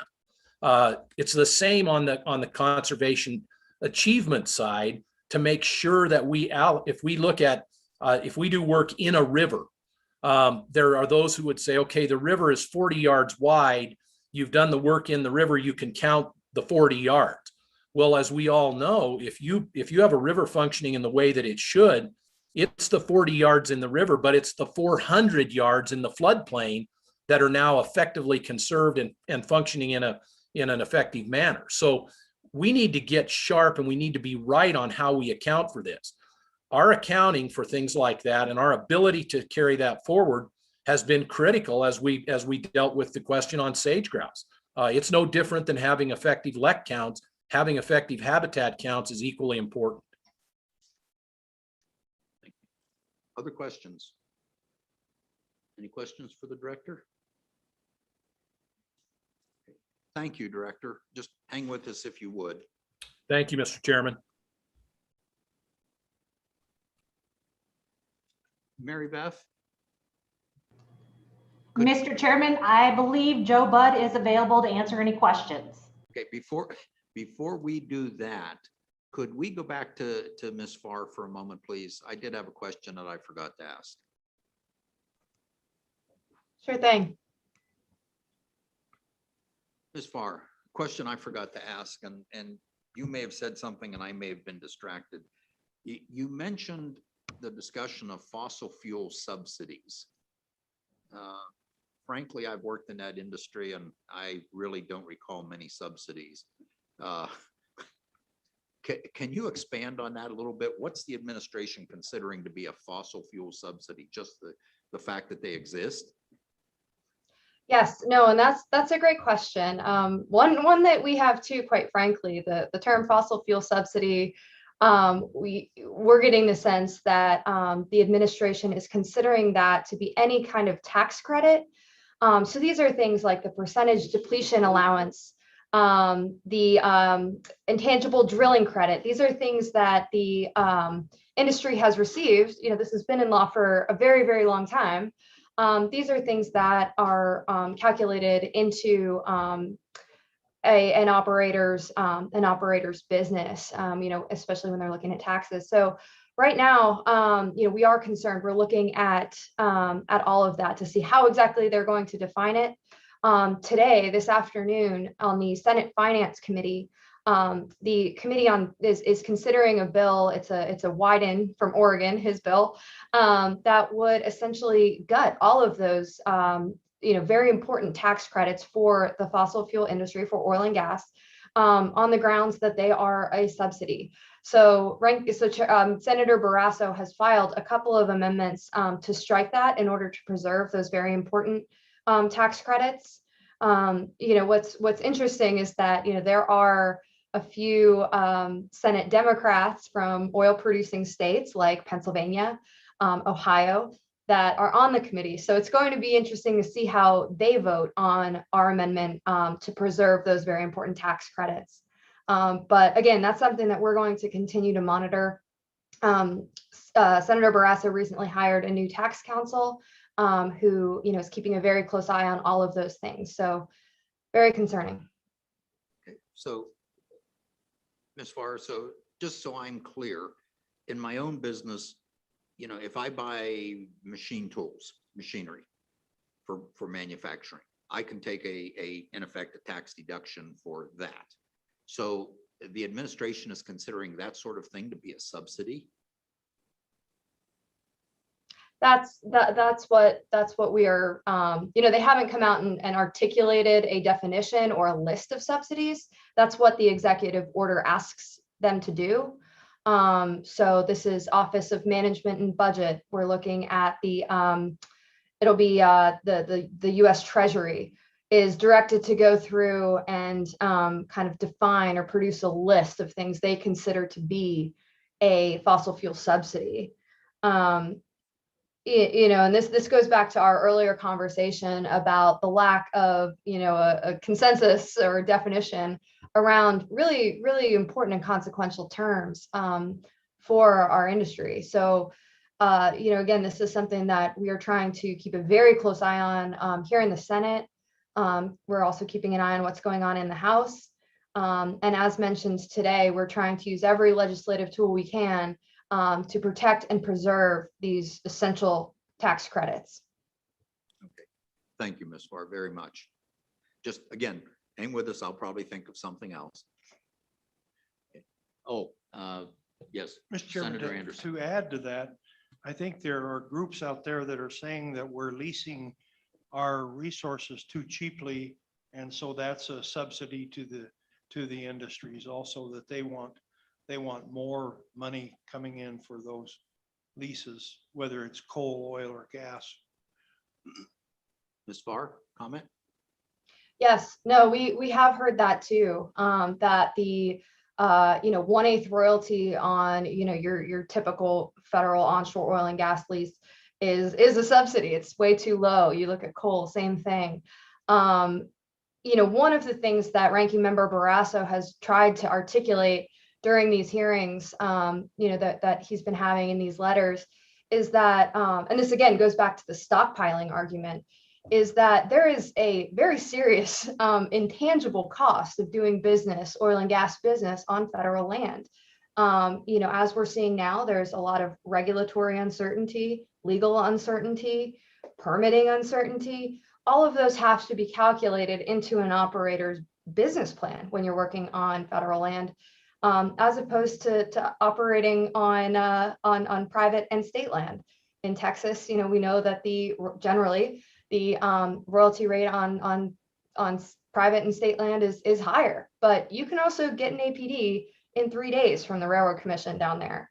So these are sort of some of the arguments that we've been trying to counter and articulate, is that doing business, federal oil and gas business, has these intangible costs, and any attempt to increase the royalty rate, the fees, bonus bids, all of this, it doesn't make sense to do without having any kind of real serious permitting streamlining, something to put it on par with our state and private leasing. Senator Senator Bateman. Thank you, Mr. Apologize. Chairman. Yeah. Ms. Farr, is there any indication that Congress is looking to codify any of the elements of this executive order? Obviously, this is an executive order. It is not law, but there's some alarming things in this executive order that, if were codified into law, would be devastating to Wyoming and the country, including in section 102, where it talks about identifying steps through which the United States can promote ending international financing of carbon-based or carbon-intensive fossil fuel energy, basically cutting off the money supply to our industry, being able to get investment dollars. Is the senator monitoring the situation, and can you fill us in on what's going on with Congress? Thank you. Ms. Farr? Yes. No, that's definitely something that is on the ranking member's radar. We have seen, a couple of, and these come up every Congress, in both the House and the Senate. They come in a different package every time. There are bills that increase the minimum federal onshore royalty rates, bonus bids, things like that, in the interest of providing the accurate value to the taxpayer. It's interesting; these are always done by non-federal oil and gas states. So it's something that there's a bill, for example, co-sponsored by Senator Grassley of Iowa. He doesn't have federal oil and gas in his state, and I believe that one is led by a Democrat. But we've had conversations with their office in the past to say, this is something that has a direct and serious effect on your ability to blend ethanol into your fuels. You need these liquid fuels, and so I think it's very complicated. But we're trying to educate some of our Republican offices as much as we can on that front, to say, your support of some of these bills is really, really damaging. I think there are some really damaging bills over in the House. we've been monitoring some of those. A lot of the bills that we see will create withdrawals from federal mineral entry for oil and gas. So, again, taking huge swaths of land off limits for oil and gas operations. These are all things that we are keeping a very, very close eye on. And, should they come up, whether in the context of an energy committee hearing or, markup, Ranking Member Barrasso is fully prepared to defend what we have. So. Thank you, Ms. Farr. Please, again, hang in there. So Mary Beth, go ahead and admit Joe Budd, please.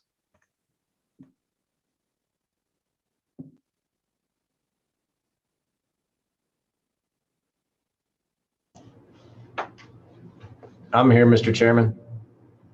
Hey, thank you. Good to see you again, Mr. Budd. How are you today? Good. I apologize for the confusion earlier. I was trying to get off of YouTube and into the room, so my apologies, Mr. Chairman. So anything you want to provide for the committee, or do you just want us to ask you questions?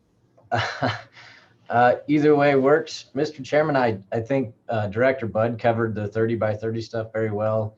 The only spot I would add to is the idea of the database. YGISC was mentioned. That could be an option, I guess. There's kind of buckets that each of these groups work in.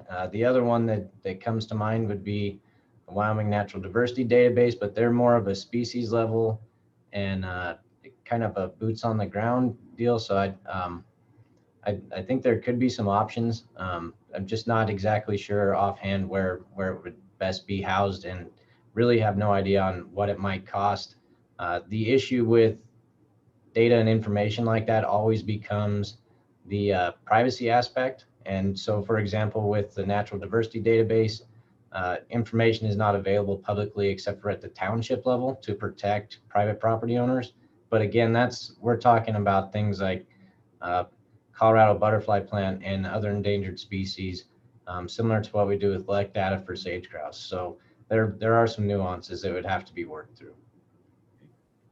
Questions for Mr. Budd? Oh, okay. They're lined up. Senator Anderson. Oh, no. Senator Beitman. Thank you, Mr. Chairman. Mr. Budd, does the governor support or oppose the Biden administration's 30 by 30 plan? Mr. Budd?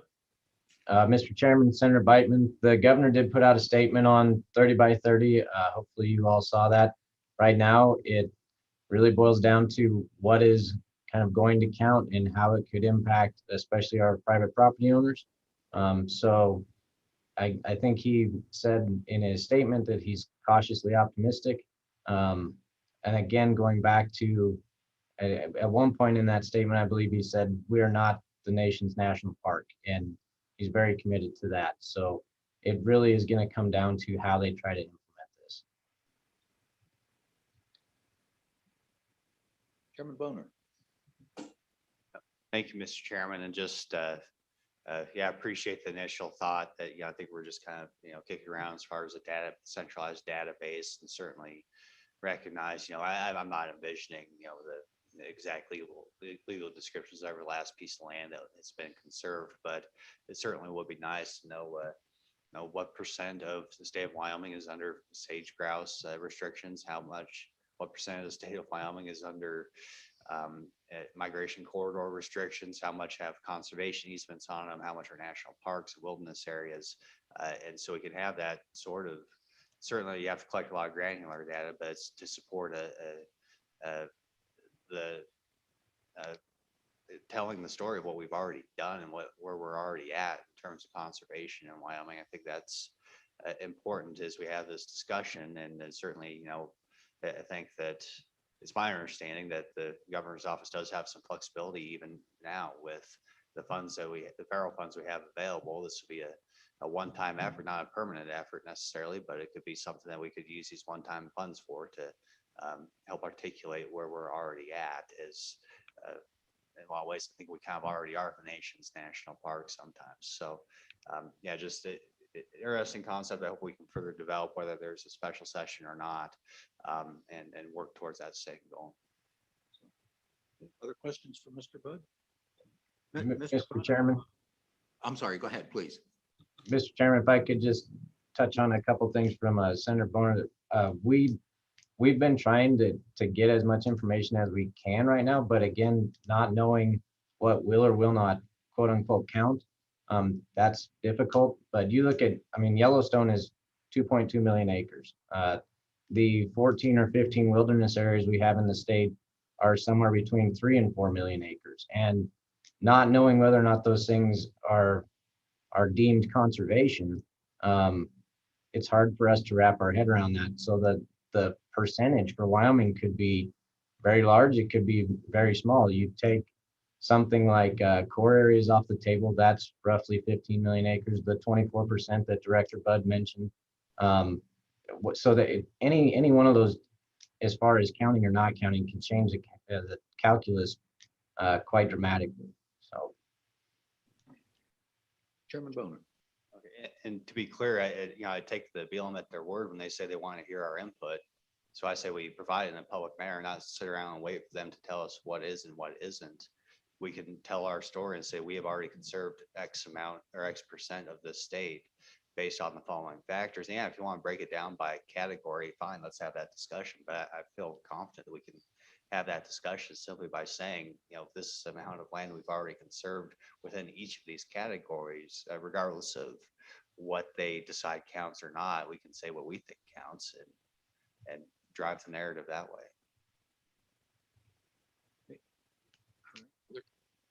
Other questions? So I'm not saying it, Mr. Budd. So I'll ask you the same question I asked Director Budd. Where do you think the responsibility for this database should lie? And do you have an idea of how much it would cost? Mr. Chairman, that again, similar to some of the comments made earlier, there is a portion of the report from the Department of Interior right now that mentions the USGS database, which is pretty incomplete.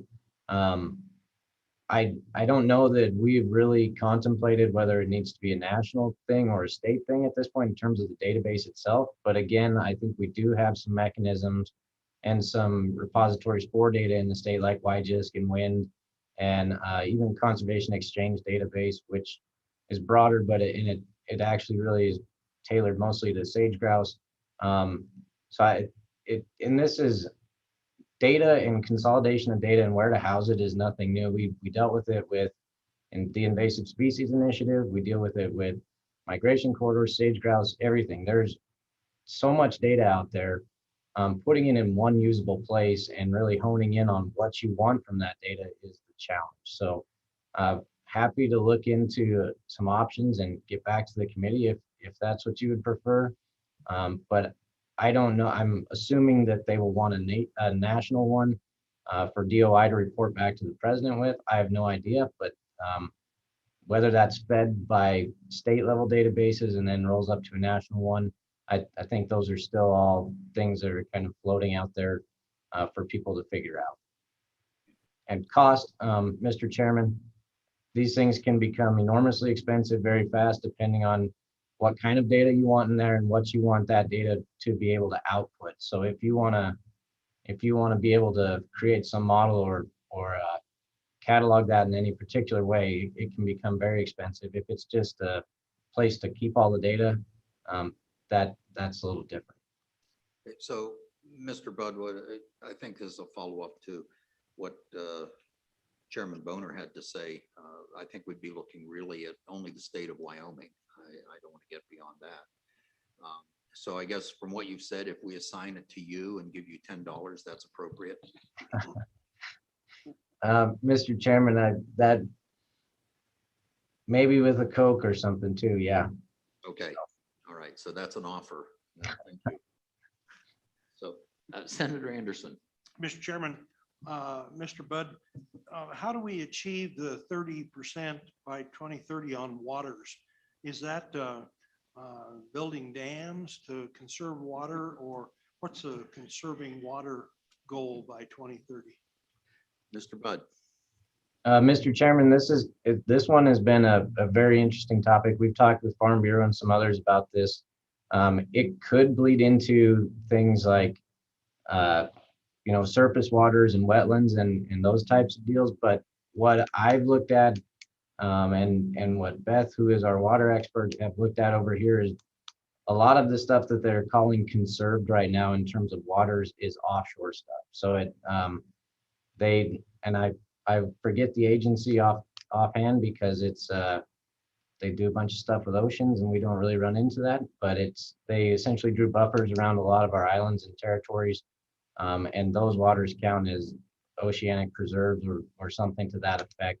I don't know if they're looking at expanding that, if they are trying to dabble in the world of, riparian areas and things. I think there were some comments within the report about riparian areas and surface waters being somehow degraded. I don't know what their definition of degraded is.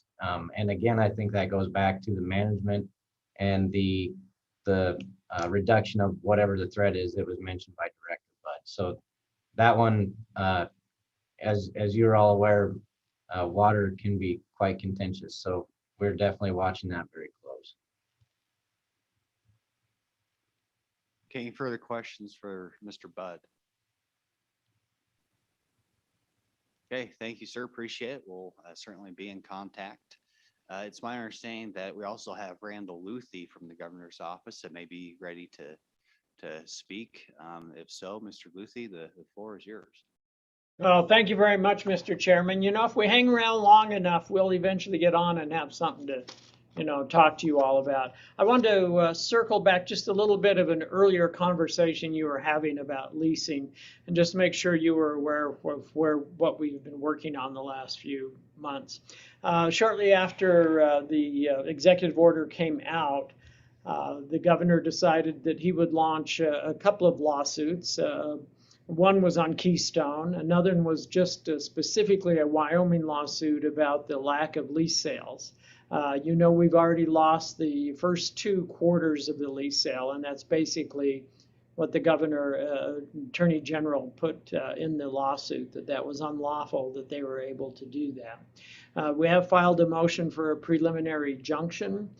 We suspect arguments are set for that in the near future. At the same time, a group of states, including Louisiana, filed a lawsuit that challenged both the onshore and offshore. So there's actually two different lawsuits going on in 2 different federal districts. The government actually asked to have the onshore portion of the Louisiana lawsuit sent to Wyoming. But the Louisiana judge was comfortable that he could rule on that as well as the Wyoming judge. So we'll see how that goes. In addition, I just had Mr. Brody was kind enough to send on to you the governor's letter that was sent to Secretary Haaland regarding this fossil fuel review that they are doing. Again, they've told us they think that they're going to be through by summer, midsummer. Who knows? Just leave it for that. I would be surprised if they would complete that review as quickly as they say, but the governor weighed in heavily on that. So with that, I just wanted to bring you all up to date on that, and we're monitoring you, and we'll jump in and out if we can answer questions. Okay, very good. Thank you, sir. Any questions for Mr. Luthi? Okay, well, thanks. Appreciate that update. Appreciate all the legal action the governor's taken to protect our economic interests in this state. Thank you, sir. Thank you, Mr. Chairman, and I appreciate that I lucked out on the question side. See you all. Cover it so well, there's no need. Yeah. Okay, so I believe that covers our federal partners and the governor's office and our state agencies. Is there any other state agencies that wants to testify either in person or online? Mr. Chairman, I don't have anyone else except for public comment, and that would be Pete Obermuller and Joe Sylvester. Okay, looks like we can go with Mr. Obermuller then.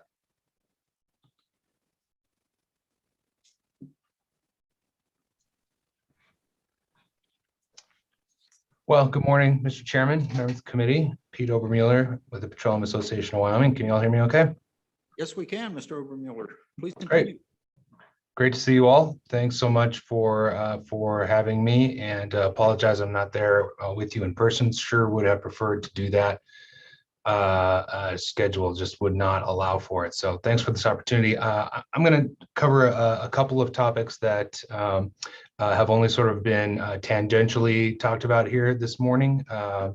That I think are really important and that need to be focused on at least as much as the 30 by 30, if not perhaps more. So I'm going to just share a couple of slides. I want to give you an update about where we are in oil and gas in Wyoming, first of all, and then talk about those couple of things and not be repetitive to what has already been said. So give me 1 second while I try to share my screen here.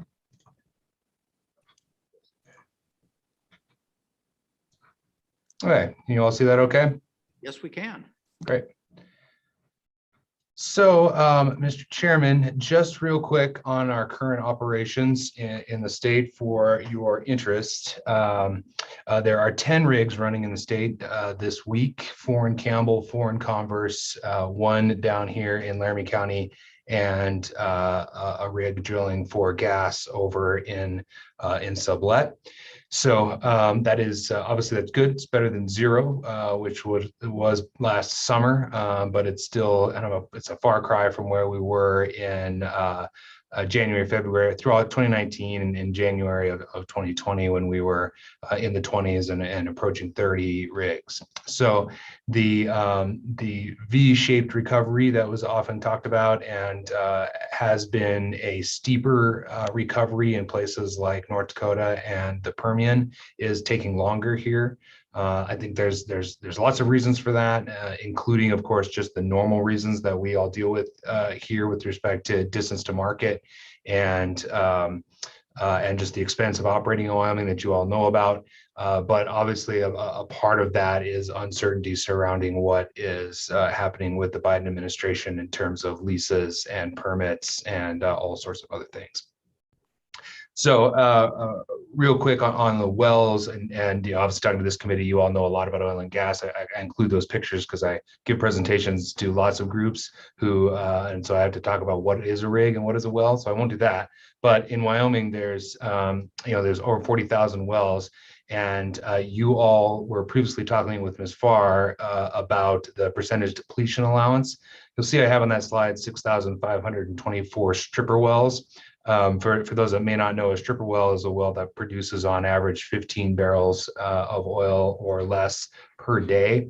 And that percentage depletion is actually pretty important to Wyoming in particular because of our number of operators that are very small and either have stripper wells or something very close to it. The percentage depletion allowance only applies to those smallest operators.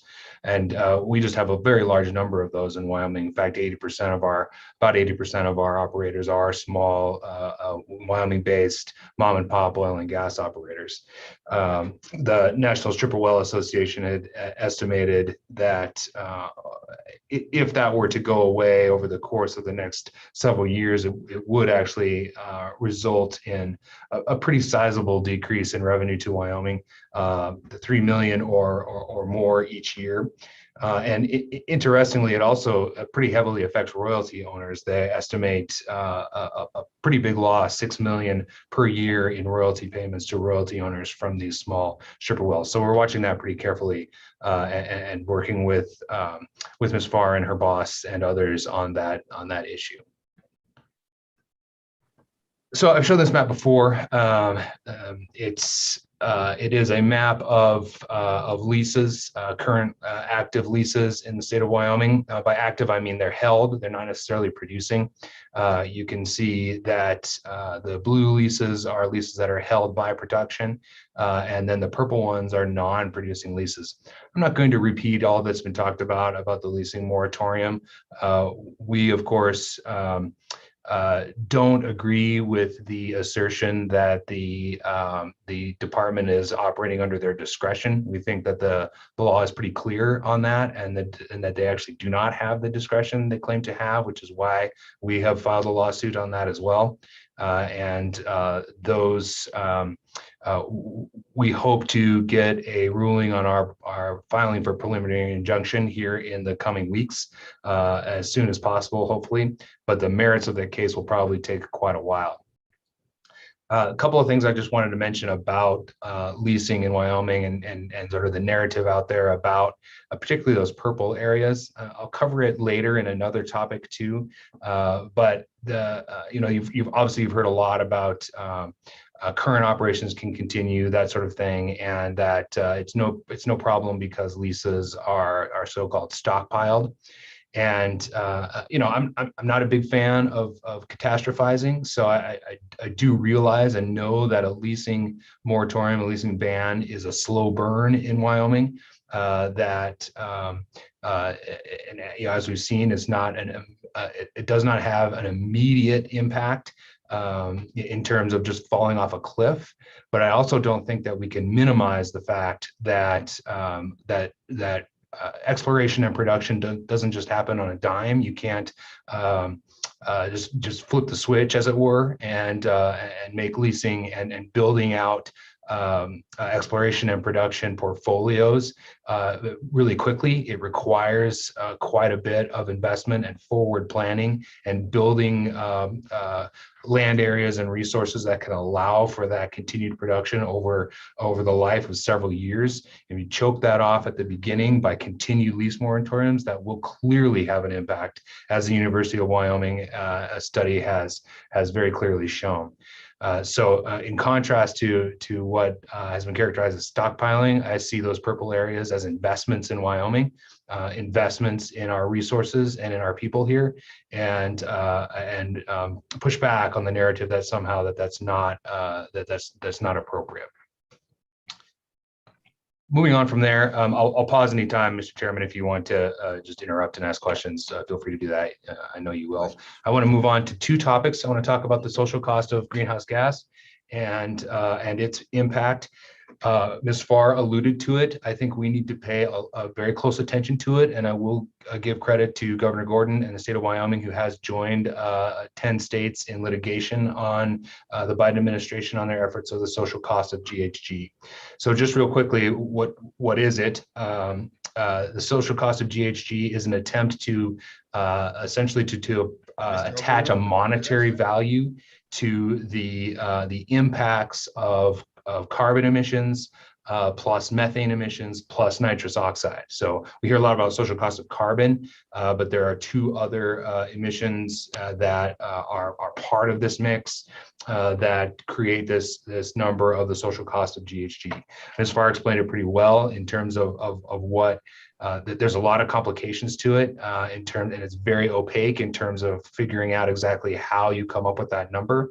But it also, just because of that, it wildly fluctuates, which creates a very uncertain climate in terms of these federal projects and nexus. So for just by way of illustration, under the Trump administration, the social cost of GHG was calculated to be $7 per ton. Currently, under the Biden administration, is $51 per ton, and we expect that to rise as they continue to review and all of that. So that gap can be largely explained in two ways. Number one, the Biden administration simply reimposed the Obama administration's calculations and then adjusted it for inflation, number one. And then number two, what the Obama administration was doing on the social cost of GHG is attaching this cost on a global scale from the production, from the emissions of those three sources, its impact on a global scale and what that cost is. The Trump administration calculated that cost on a national scale instead of global.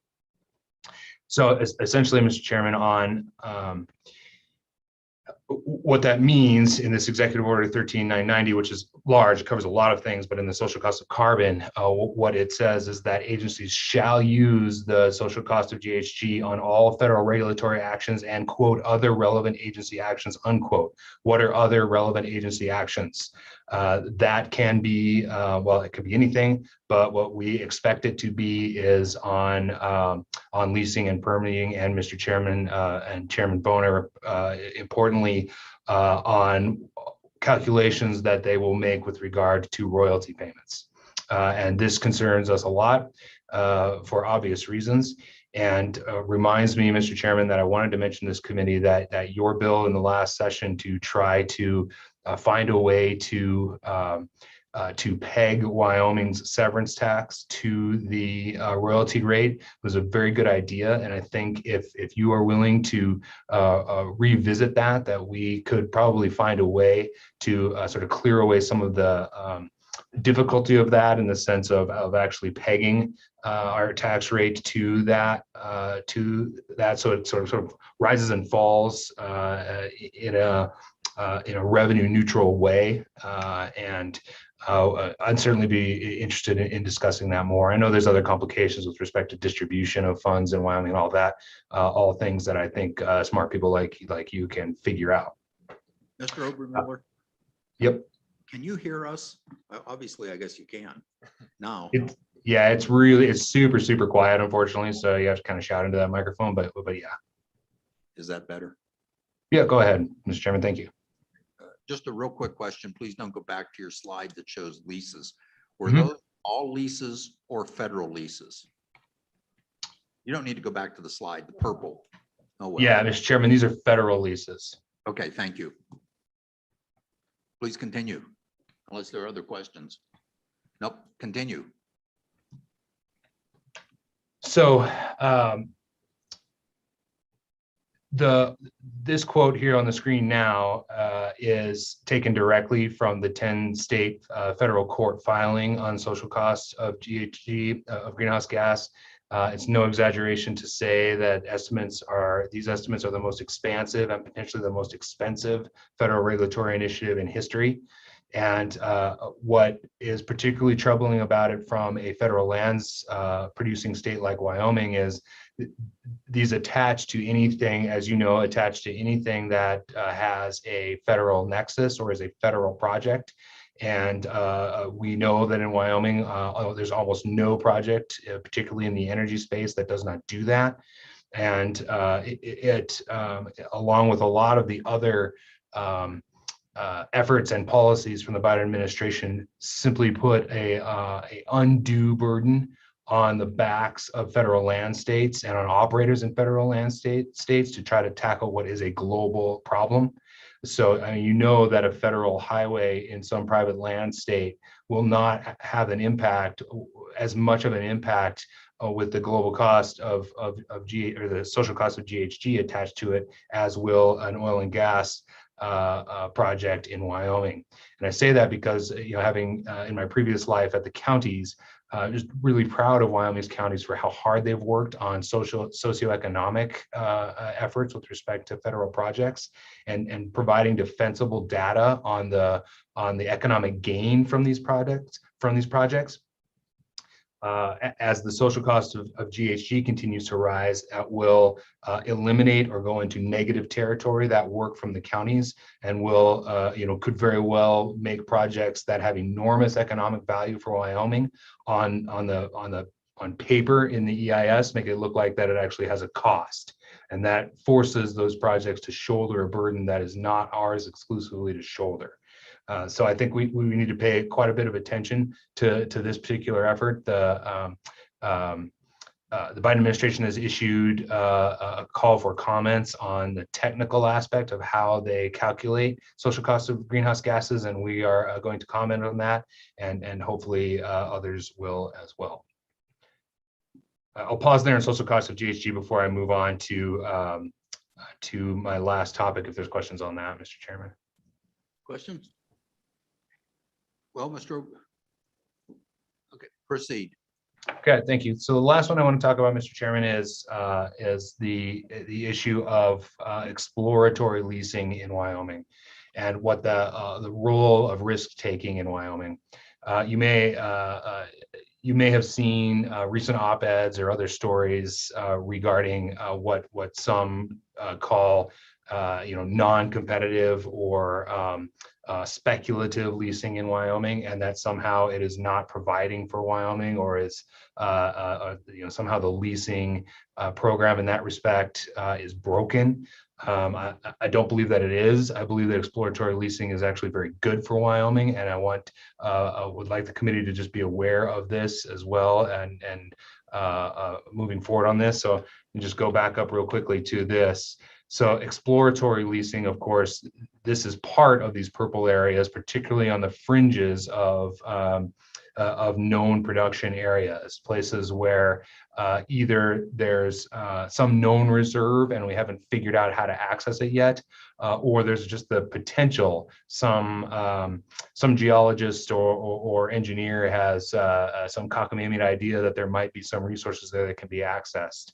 And so they are looking in an entrepreneurial and exploratory way to find new resources in Wyoming in new places. And those companies, which again are the very small companies in Wyoming, are the ones that go in and nominate these areas where there is no known or there are known but inaccessible resources, so far inaccessible resources, and they have entrepreneurial plan to access that. I think you all know, Mr. Chairman and the committee, that is that kind of leasing that built the oil and gas economy and Wyoming with it. The story of how the Jonah field was found is well known and was a matter of a couple of guys taking a very serious risk to their own personal finances and discovered what was the largest gas field in the country and brought Wyoming right along with it in terms of its revenue. So there's quite a bit of talk about increasing the cost of what those exploratory leases are, and that somehow if you have an exploratory lease and then you sell it to a company that can actually produce once you've proved it out, that's somehow speculative or wrong in some way. And I strongly reject that characterization of it. First of all, what's talked about a lot is that leasing ties up federal acres. And so on the exploratory side, the argument is that you lease all these areas and it ties it up from other uses. Simply isn't true. If you lease these lands, that doesn't, you all know that doesn't necessarily mean that production will happen, particularly in these exploratory areas where it takes a lot of work to figure it out. And secondly, those areas do not become off limits when that happens. Other uses can and do happen in these areas all the way up to and even including when production happens, obviously with safety issues, primarily when production does happen. So it does not tie it up for no use, first of all. And second of all, the folks sort of leading the charge against exploratory leasing argue that it's not good for the taxpayer. It doesn't actually, it's so-called bargain basement, et cetera. But of course, again, these areas don't have an enormous amount of risk for them. So the companies, the larger companies you know of that are in the Powder River Basin and producing Wyoming's resources from known from known fields, there's not as much risk there. Those aren't the same companies that are doing this. Other companies are taking that risk, and so what they end up paying what is the $1.50 or $2 per acre, which may seem small, and of course we can that reasonable people can discuss that amount. But the point is that that the same groups that argue that also say and agree that 99% of these areas actually never produce anything. And so a company that's taking this risk pays the lease and pays rentals the entire time they have it. And that whole time, that land is open to every other use that's out there, while the company is paying the federal government for that lease. No other group or industry does that sort of thing. So it's essentially free money for lands that largely don't ever get produced. And then if it is produced, all the better for Wyoming in terms of its royalties, et cetera. This one I think has flown a lot under the radar because it seems small, particularly when you compare it to things like the leasing moratorium in general and a social cost of GHG. But I don't think that we in Wyoming should lose sight of the importance of exploratory leasing in Wyoming, and hope that we can work together to ensure that our small entrepreneurs and our risk takers in Wyoming that really built this economy are not choked at the beginning. Mr. Chairman, that's all I've got for you today. I sure appreciate this opportunity. I'm happy to answer questions if anyone has some. Questions for Mr. Obermuller? Senator Anderson. Mr. Chairman, Mr. Overmüller, the leasing game, I think what I've heard is that it's more like tying up the acreage. And then if they don't drill, they're keeping somebody else from drilling. And I think that was the objection to some of these leases that have not been developed. Mr. Obermuller? Yeah, Mr. Chairman, Senator Anderson, I appreciate that. Yes and no, but I think you start to conflate a bunch of issues here. There was that argument with respect to the permits, where at the Oil and Gas Commission, there was a period of time there when the permit itself became a commodity. And so you sort of traded could sell permits and you had no intention to drill. In the case of exploratory leases, what's happening is a company is looking at an area thinking, they're looking at an area thinking you can have a new development here. So let me back up a little bit on leasing. What happens is, of course, the companies nominate places for leasing, and the areas that have known resources and known accessible resources, particularly places in the Powder River Basin and others, those get very large bids. They're competitive because the companies that are there know the resources there and know that it's economical, and so they compete for it. These other ones that end up in the so-called non-competitive are ones where that's not true. So nobody is actually out there saying, I want to drill there right away. And then somebody's swooping in and stopping them by gobbling up a lease. And if somebody is trying to do that, they're going to have to outbid at that point. So it's competitive. When they say it's non-competitive, it's not really true, because all of them are competitive. It's just nobody bids on it because there's nothing there. So, or not nothing there. There's not nothing that's accessible at the time in a lot of cases. So then what those companies do is they lease an area and then they explore for it. And once they prove it up, then they either sell it or produce it. At that time, it takes a long period of time.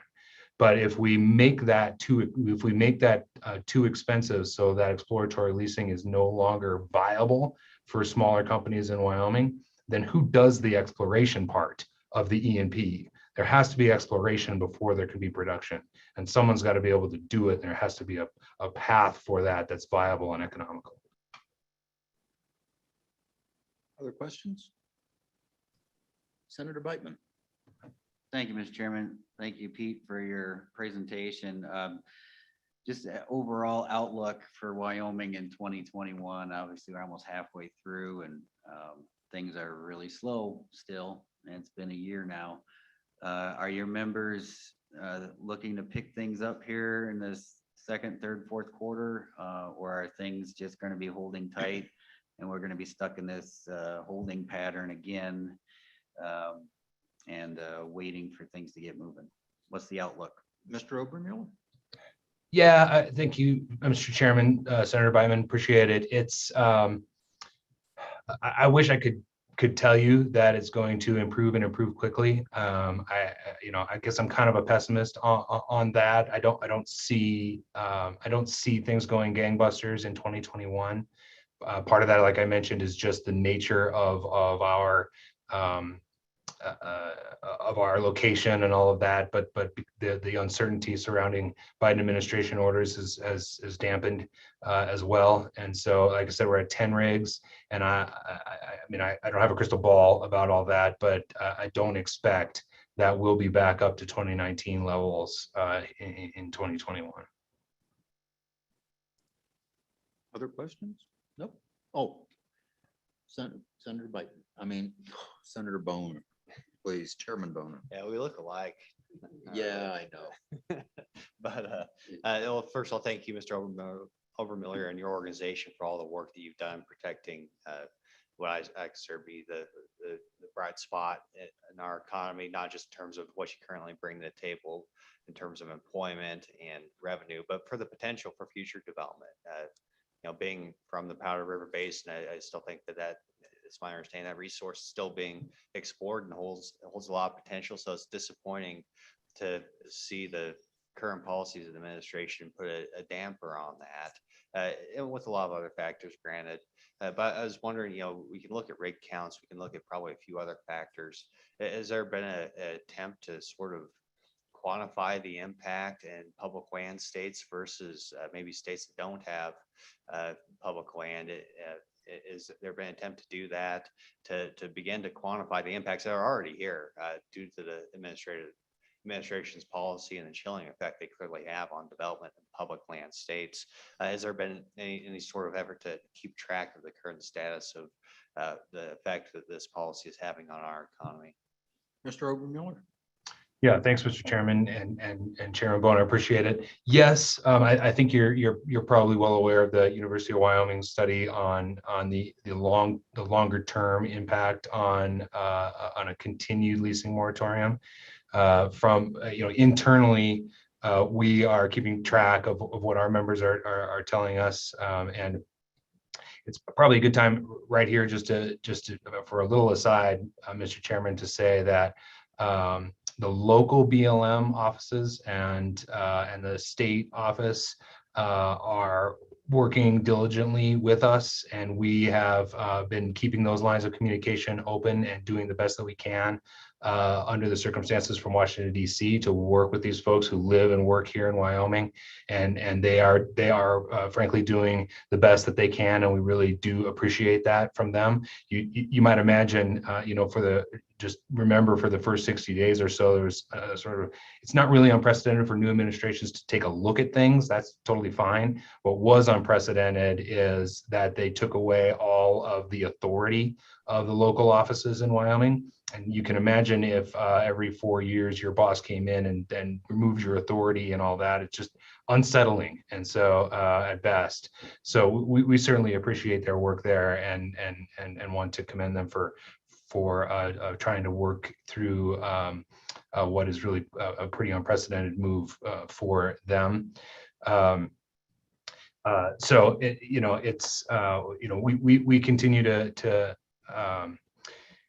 we continue to work with them to try to work through it all, and we keep track of how these things are moving. It's really, in a lot of ways, it's too early to be able to quantify it because we simply don't know what's going to happen. We don't know how social cost of GHG is going to work.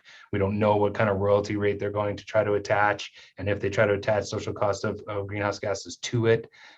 So we're sort of in a plan for the worst stage while we're working with our local offices to keep business going. Thank you, Mr. Obermuller. Looking at the time, I think we need to move on. So just hang with us in case I think of a question here in a little while.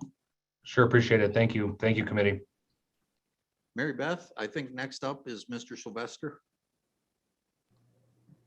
Mr. Chairman, he is available now. Please admit him. Good morning and thank you, Chairman Burkhart, Chairman Boner, and members of the committee. My name is Joe Sylvester, Natural Resource Manager for Wyoming. Wyoming is a bentonite mining and manufacturing company with 3 manufacturing plants located in the Bighorn Basin of Wyoming. We employ over 100 employees throughout the state. The plants are located in Lovell, Grable, and Lucerne, with our home office in Billings, Montana. We thank you for the opportunity to come before the Wyoming Select Federal Natural Resource Committee today. I'd like to share a little background on the Wild Bend Coal Draw West Plan of Operation under 3809 Hard Rock Mining Regulations. The plan of operation was submitted to the DEQ in Lander and the Worland BLM field office on September 25th, 2014. The plan of operation has a total of 567 acres of potential disturbance. The Coal Draw West project is approximately 12 miles northwest of Thermopolis, Wyoming, along US Highway 120. All of the lands to be affected by this project are located on federal lands managed by the Bureau of Land Management. These lands are covered by placer mining claims, which under federal law, the General Mining Act 1872, give the applicant Wild Bend the right to access to extract the minerals claimed and to use the surface of the claim area in as careful and prudent manner as may be necessary to facilitate the extraction. The approval of this plan of operation through the signing of a finding of no significant impact decision record by the BLM under the terms of the 3809 and the cooperative agreement between the Bureau and the State of Wyoming Department of Environmental Quality, Land Quality Division will constitute surface owner consent on those lands. This requires a thoughtful, balanced approach to address environment, social, cultural, and economic conditions in the area. The LQD conditionally accepted the plan of operation September 1st of 2015, less than a year, subject to surface manager consent. BLM completed their environmental review within 12 months of this date. So since this time, we've been working on mitigating a single resource, archaeology, which we've spoke to your committee in the past. From 2015 to June of 2018, field tours were conducted by the BLM World Field Office archaeologists and interested tribes as requested.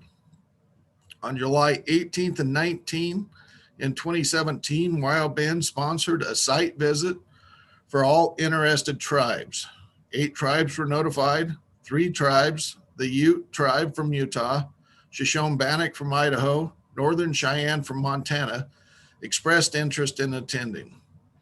During the tour, the Northern Cheyenne inquired if the Cheyenne River Sioux and the Rosebud Sioux were notified, and the invitation was extended to these tribes by the BLM after the tour. Section 106 consultation began June 11, 2018, to draft a memorandum of agreement to mitigate the indirect effects that the project would have on cultural sites. 14 biweekly MOA meetings were held and hosted up to February 19th, 2019, when Wild Bend decided to pause the process and try to resolve some of the discrepancy and the requirements that were being asked of Wild Bend before completing the MOA. During this hiatus, Wild Bend had conversations with the Worland Field Manager, the Wind River Bighorn Basin BLM District Manager, the State BLM Director, Acting BLM State Director, the Assistant Wyoming State Director, and other state officers, the Wyoming Governor's Office, Wyoming State Historic Preservation Office, Secretary of Interior, the Secretary of Acting Director of the BLM, Assistant Secretary of Interior Department, Lands and Mineral, U.S. Department of Interior, Department of Interior Solicitor's Office, the Advisory Council on Historic Properties, the ACHP Assistant Director, the HPA staff, and congressmen and senators from Montana and Wyoming. On September 18, 2020, Wild Bend reached out to the Worland Field Office to resume the MOA talks. After 2 more meetings, we came to a standstill. Wild Bend was told that the BLM may not be able to find a finding of no significant impact if we, Wild Bend, do not come up with more mitigation, or if Wild Bend refused to sign the MOA. While Wild Bend ultimately agreed to comply with the terms and conditions detailed in the Cold Draw West MOA, we wish to be clear that we did so under distress due to lack of clear statutory or regulatory basis for some of the required stipulations in the MOA. Despite numerous requests to the Worland Field Manager, the Wind River Bighorn Basin District Office Manager, Acting State Director, Assistant Secretary of Lands and Mineral BLM, Deputy Director of the BLM, Legal Counsel to the Department of Interior, and the Assistant Director and Executive Director of the Advisory Council on Historic Preservation, we have yet to receive any documentation of the statutory or regulatory basis for these contested requirements. The memorandum of agreement among BLM, Wyoming State Historic Preservation Office, Advisory Council on Historic Preservation regarding the Cold Draw West Bentonite Mine in Hot Springs County, Wyoming was completed December 9th, 2020. and has been signed by the signatories, invited signatories, and some concurring parties. On January 20th, 2021, Wyoming was informed that the decision record for the Cold Draw West plan of operation was ready to be signed by the Worland Field Manager, Mike Phillips. Later that afternoon, Mr. Phillips called and said that Secretary Order 3395, the temporary suspension of delegated authority under Section 3, Paragraph D, to approve plans of operations or to amend existing plans of operation under the General Mining Law of 1872, applies to this plan of operation, and will have a 60-day pause before the plan of operation can be approved. Then, on March 19th, 2021, a memo from the United States Department of the Interior, Office of the Secretary, Principal Deputy Assistant Secretary, was issued stating, as of March 22nd, Bureau shall continue to provide the following matters to the Office of the Assistant Secretary for Land and Minerals Management for review prior to taking final action on the matters or publicly announcing decisions, which include records of decisions, mining plan operations are two of those that apply directly to Wyoming.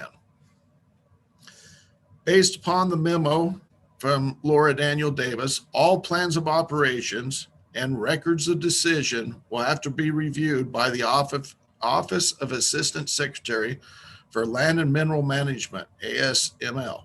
This will only slow the permitting process for any 3809 actions, such as our cold draw plan of operation. And for Wyoming, will have a negative economic impact if the approval of this thoroughly vetted plan of operation is not issued in a timely fashion. I thank you for your time and consideration, and open for any discussion. Any questions for Mr. Sylvester? Senator Anderson. Mr. Chairman, is this typical of how long these take, or is this a outlier? The Cody Field Office, who we also deal with, back, I would say 6-7 years ago, made the statement that the typical time frame for a plan of operation should range anywhere from 14 months to 24 months. Chairman Boner.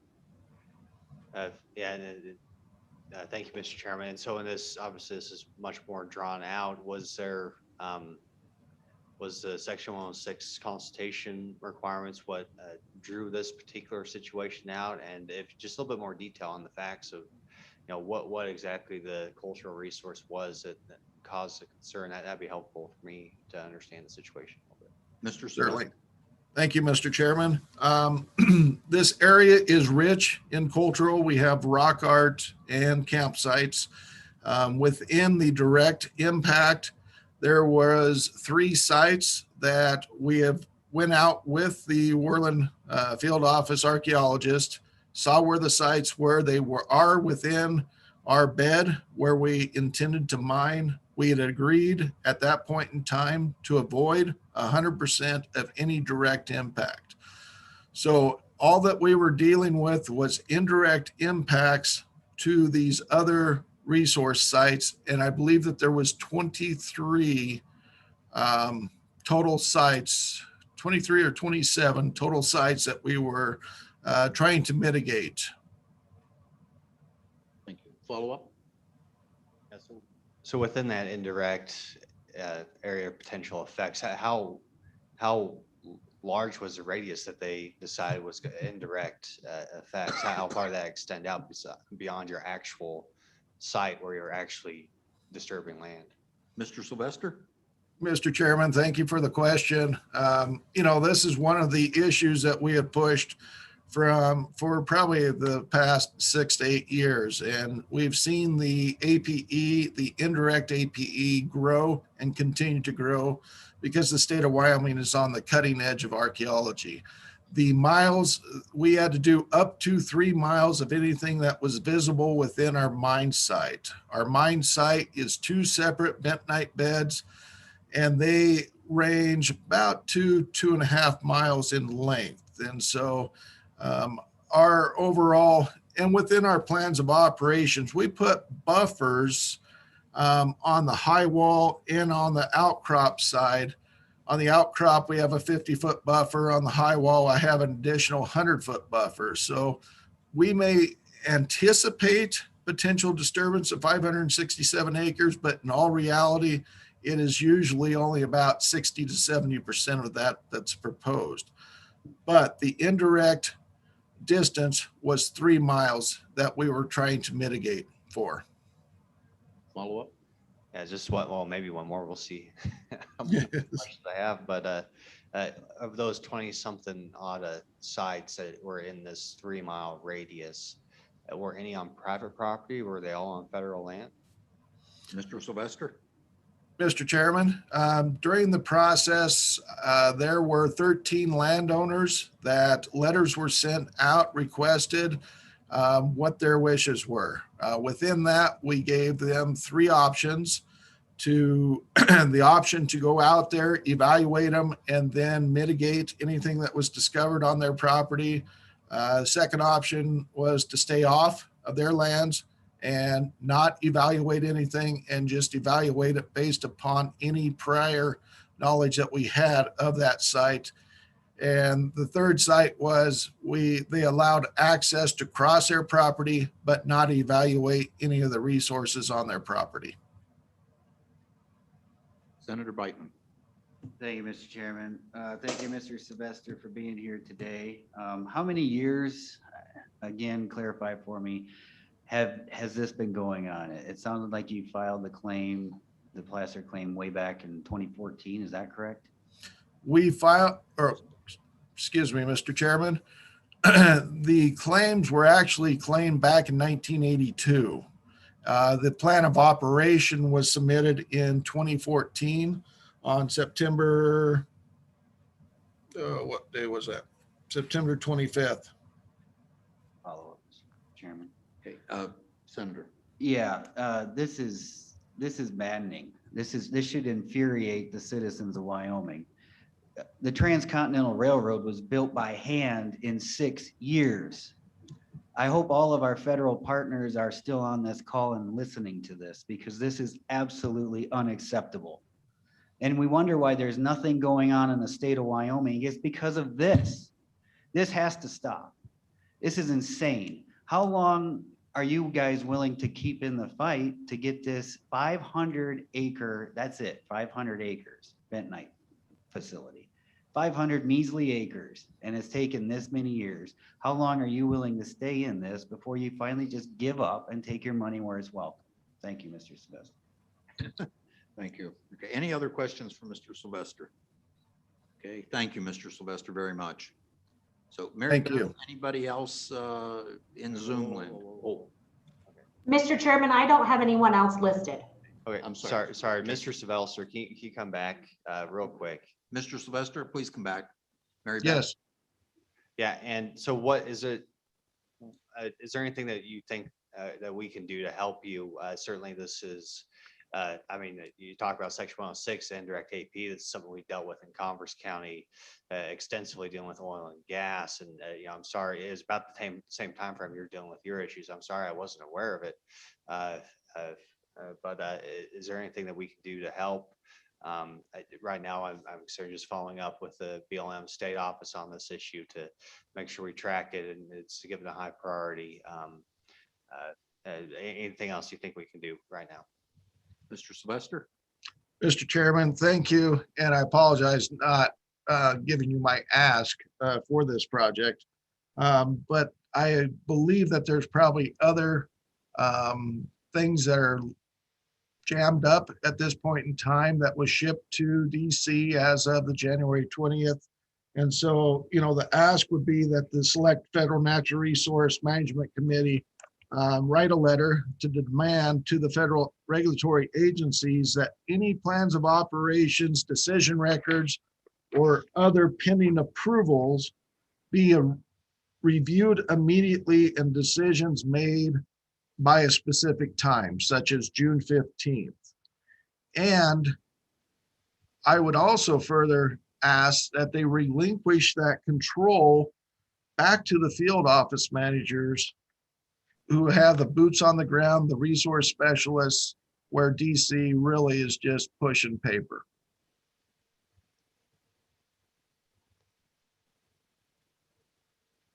Okay, thank you. That does help us. Thank you, sir. And sorry you have to deal with this. Hope you stick it out. We will. Thank you. Okay, thank you, Mr. Sylvester. So, Thank you, Mr. Chairman. Mary Beth, could we bring back the BLM, please? Mr. Chairman, I'm working on promoting some people into the meeting. Okay, thank you.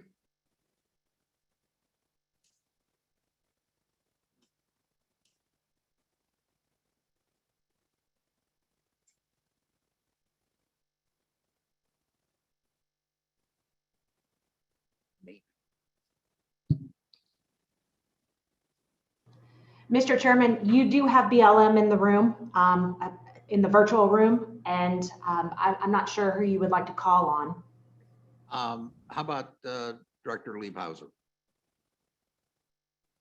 Yes, Mr. Chairman, we're here. Thank you, Director. So, Director, would you like to comment at all on Mr. Sylvester's remarks to the committee? Mr. Chairman, I would say that our state office has been actively, routinely engaged with the department to see where we are in the process. And my hope is that we'll see some movement on that action soon. So, Mr. Chairman. Thank you, Mr. Chairman. I understand that state office is probably doing everything it can to expedite this challenging situation. And, I think we're focused awful a lot on oil and gas and the things that are usually decided at the field office level that have been taken up by Interior and DC or Grand Junction potentially. So I want to make sure I understand the situation currently. So I have a specific question with this situation. Is this normal, or has this been the regular practice to require these decisions above even the state office level? Director? Mr. Chairman, typically these wouldn't be elevated prior to Secretarial Order 3395 being on the state office. Follow up. And thank you, Mr. Chairman. So like I said, we're awful focused on oil and gas. It would be helpful for me, I don't need an answer right now, to have just a list of all the actions that would normally happen within this, either the state office or a field office within Wyoming BLM that have now been, I guess, taken to a higher level and require decision making from somebody outside of Wyoming in BLM or Interior. Just an all-inclusive list would be helpful. Like I said, I don't necessarily expect that right now, but that would be helpful to understand just how much decision making has been taken outside of Wyoming up to a higher level. And like I said, we're instead of going about and having people come to us with specific instances, it would help me just to know everything that from Benton night to grazing to Trona, anything that any resource that the BLM manages, that would be really helpful. Would you be able to provide that at some point? Director? Mr. Chairman, we'd be happy to do so. Just for clarification, during that 60-day Secretarial Order 3395, the delegated authority was lifted temporarily, but we now have our delegated authority. This was one of the items that was submitted during that time, and that's why it's still pending review there.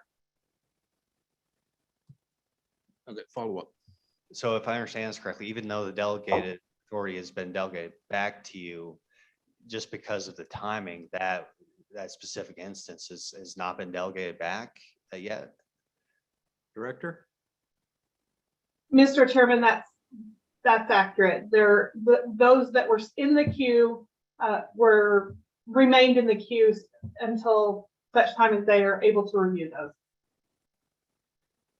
Follow up.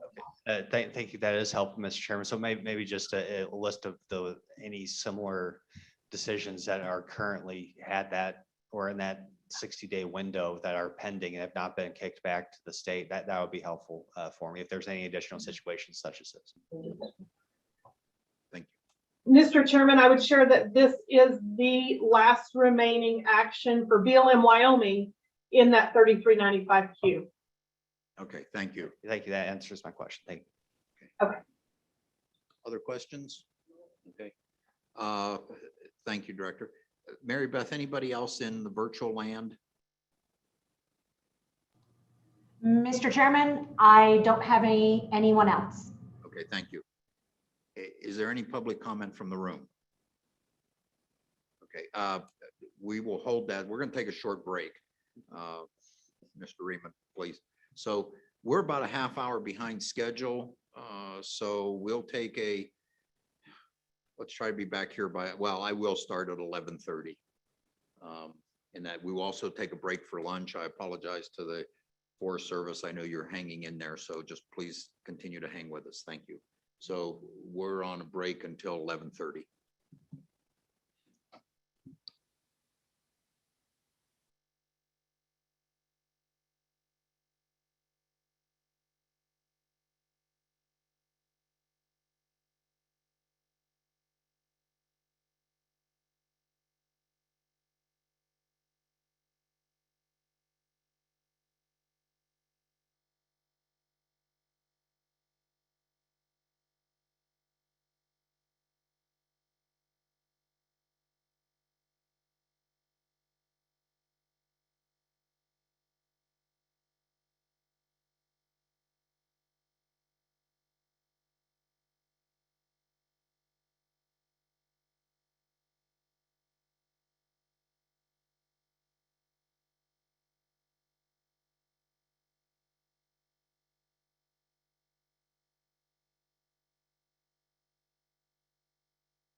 Mary Beth, we're back. Okay, where is Mr. Reeman? Mr. Reeman, you're up. Before you get started, just a note to everyone, we will break at noon for lunch. I apologize to the Forest Service. We're running a little late and we'll probably try to make it up a little bit at lunchtime. So with that, Mr. Reeman, your comments, please. Thank you, Mr. Chairman, members of the committee. I'm Jeremiah Reeman here on behalf of Wyoming's county commissioners. Appreciate the time. I will keep my comments brief. First off, I wanted to thank you, as well as the governor's office, for your continued support of the Federal Natural Resource Policy Count, or FNRPA account. That's a critical link for us in a lot of these issues, and I'm feeling that pinch right now. Our Natural Resource Council is actually out on leave as she welcomed her first child. And so I'm pulling double duty. You would typically see her here in my steed on these issues, but I wanted to provide the committee with a little bit of an update on some of what we're working on and to just continue to offer our support on these matters. First off, on behalf of Wyoming's counties, we are coordinating with the governor's office on a variety of different legal matters. Certainly, there are some places where they should take the leadership role, and occasionally there are places where, because of local expertise on a particular matter, we might take that leadership role. One place where we're following the state's lead certainly is in relationship to the leasing moratorium. And we are partners in that particular case. In fact, the WCCA and our board president, Mr. Jim Willix out of Converse County, did submit an affidavit in support of that particular lawsuit. And I'll forward a copy of that affidavit to you when I return to the office. I also note that there are a number of different counties that are considering whether they might independently pursue legal action on that front and perhaps get wrapped up into the broader lawsuit that exists here in the state. And if that moves forward, I will certainly keep you posted. We're also preparing. There's been some indication that various NGOs, environmental NGOs, may take action on the Converse County EIS, and we're prepared to follow or take leadership in that particular case in defense of the decision that was made there. Another one, the Thunder Basin Prairie Dog Management, is certainly something we've helped to coordinate the conversation over the past few years. We're at a much better place relative to that, and we'll continue to provide whatever coordination we can. If that also leads to litigation, we'll examine it with the state. Mr. Chairman, I wanted to talk briefly about the 30 by 30. There's been a lot of conversation this morning. I don't intend to repeat anything there, but I wanted to just highlight a few things that I think weren't perhaps discussed for you. We are coordinating with our national association, the National Association of Counties, or NACO, on this particular matter, and we're in a really good leadership spot relative to that. Commissioner Joel Bausman out of Sublette County happens to serve as the national chair of the Public Land Steering Committee for NACO, and will be in that seat for the next year. So he has a leadership role that he can help to direct some of our attention with counties across the United States. We also have 3 commissioners this week in Montana at the Western Interstate region, and they are discussing the 30 by 30 conservation plan, as well as other related issues right now. A number of counties have issued county resolutions in opposition to the 30 by 30. We as an association are following county lead and the national lead to develop our perspective. And we have certainly a number of concerns, but we also understand there may be some opportunities with the 30 by 30.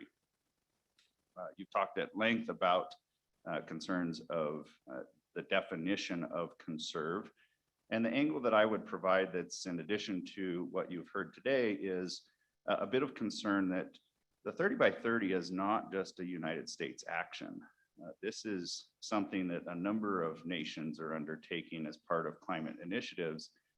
And they have much more preservation-minded definitions of conserve, which certainly provides us with concern that if the Biden administration begins to follow those international standards, we could see approaches that suggest wilderness be designated in many areas or put out of multiple use mandates.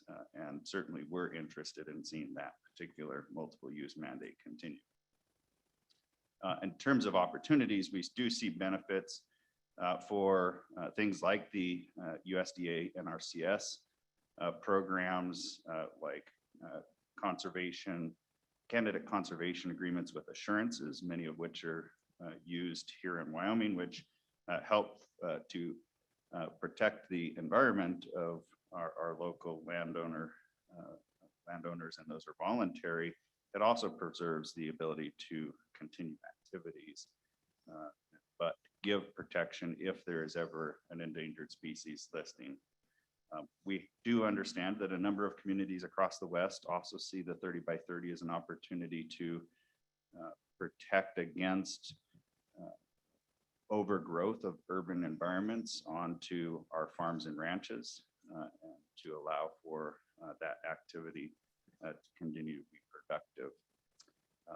We certainly appreciate the administration's acknowledgement that the 30 by 30 cannot be intended to lock up Western lands in particular as that conservation bank for the rest of the nation, and we certainly understand your concern.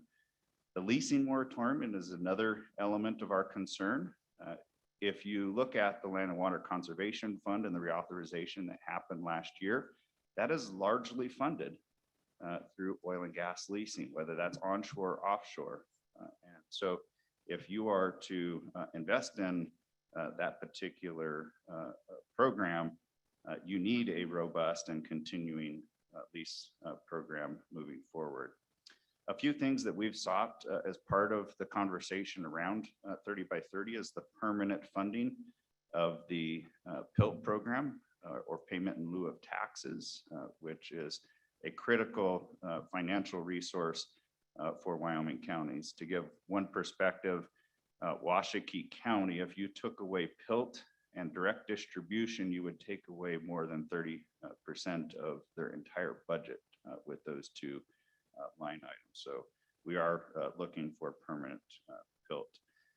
We're also looking for memorialization of Trump's NEPA changes that were enacted last year, and additional coordination requirements under programs like the Land and Water Conservation Fund. And what I referenced there is the Trump administration had pursued administrative change that required the federal government to consult with counties if they were to pursue purchase of federal lands. So in other words, expand the federal footprint within a county. The current administration has done away with that administrative change, and we, as well as our national organization, are looking to put that back in place. The Public Land Renewable Energy Development Act is another angle that we're pursuing. In particular, the requirement of that particular act that would require revenue sharing on renewable energy projects back with the state as well as local governments. Currently, there is no requirement for the BLM federal government to share any of the lease payments that they receive from renewable energy development. We're also pushing for forest restoration and increasing commercial timber harvest. And then finally, reauthorization of the Secure Rural Schools Fund, which is a critical component in funding education and infrastructure maintenance across the West, including here in Wyoming. That program is currently expired. Two final points that I'll make, changing gears. I had asked for your attention and support to the possibility of expanding upon the NUI concept for a congressional tour here in Northeast Wyoming to other parts of the state. We have formed a working group that is developing a framework for that to happen and evaluating the opportunities and limitations for something like that.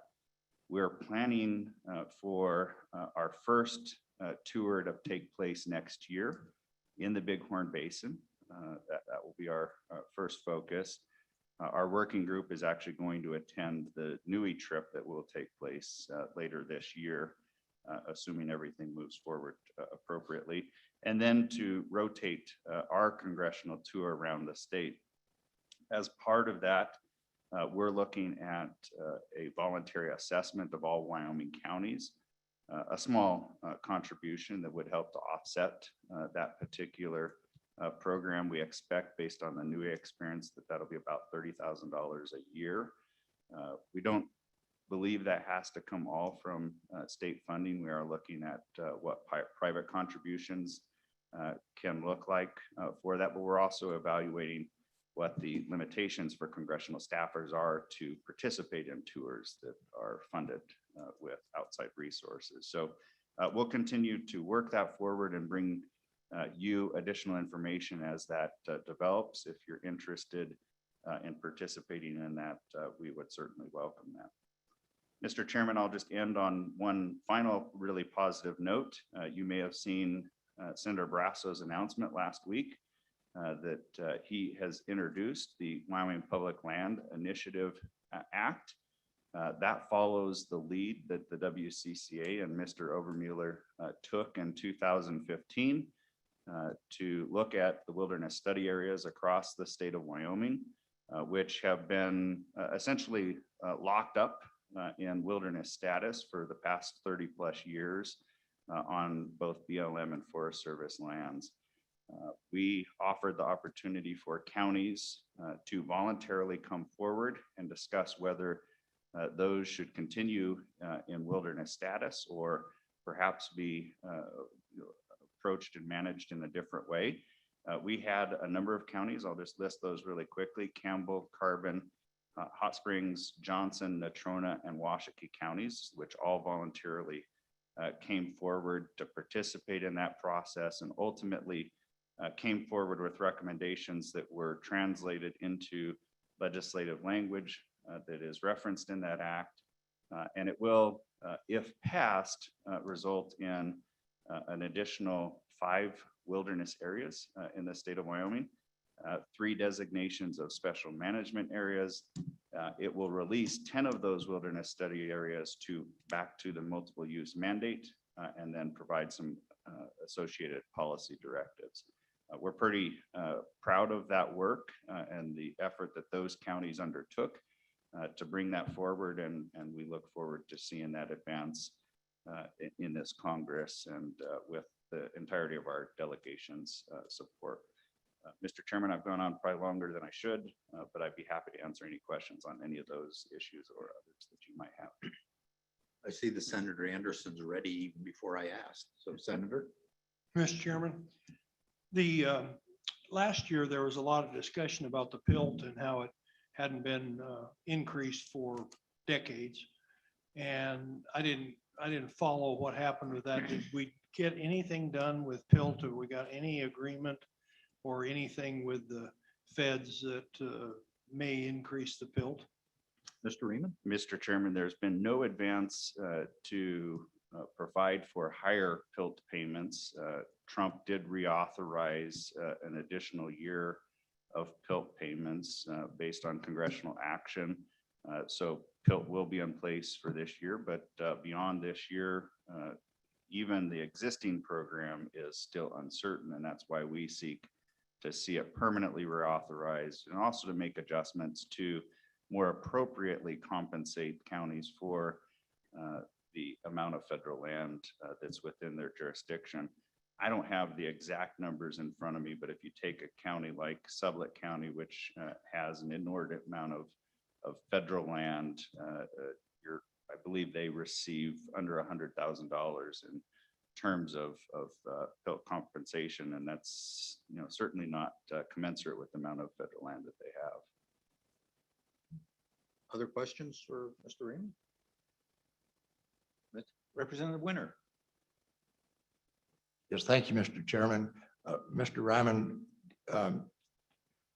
did you indicate that the counties that were involved with this wilderness program, are they interested in having more wilderness area in the state of Wyoming or not?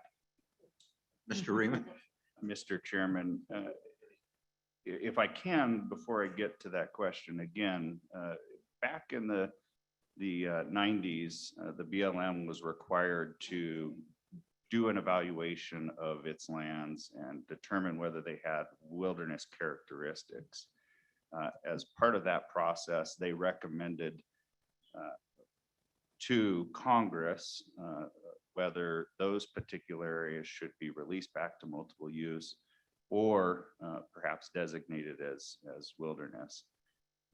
As part of that process, until Congress acts, those lands are held in their wild state and essentially managed as wilderness.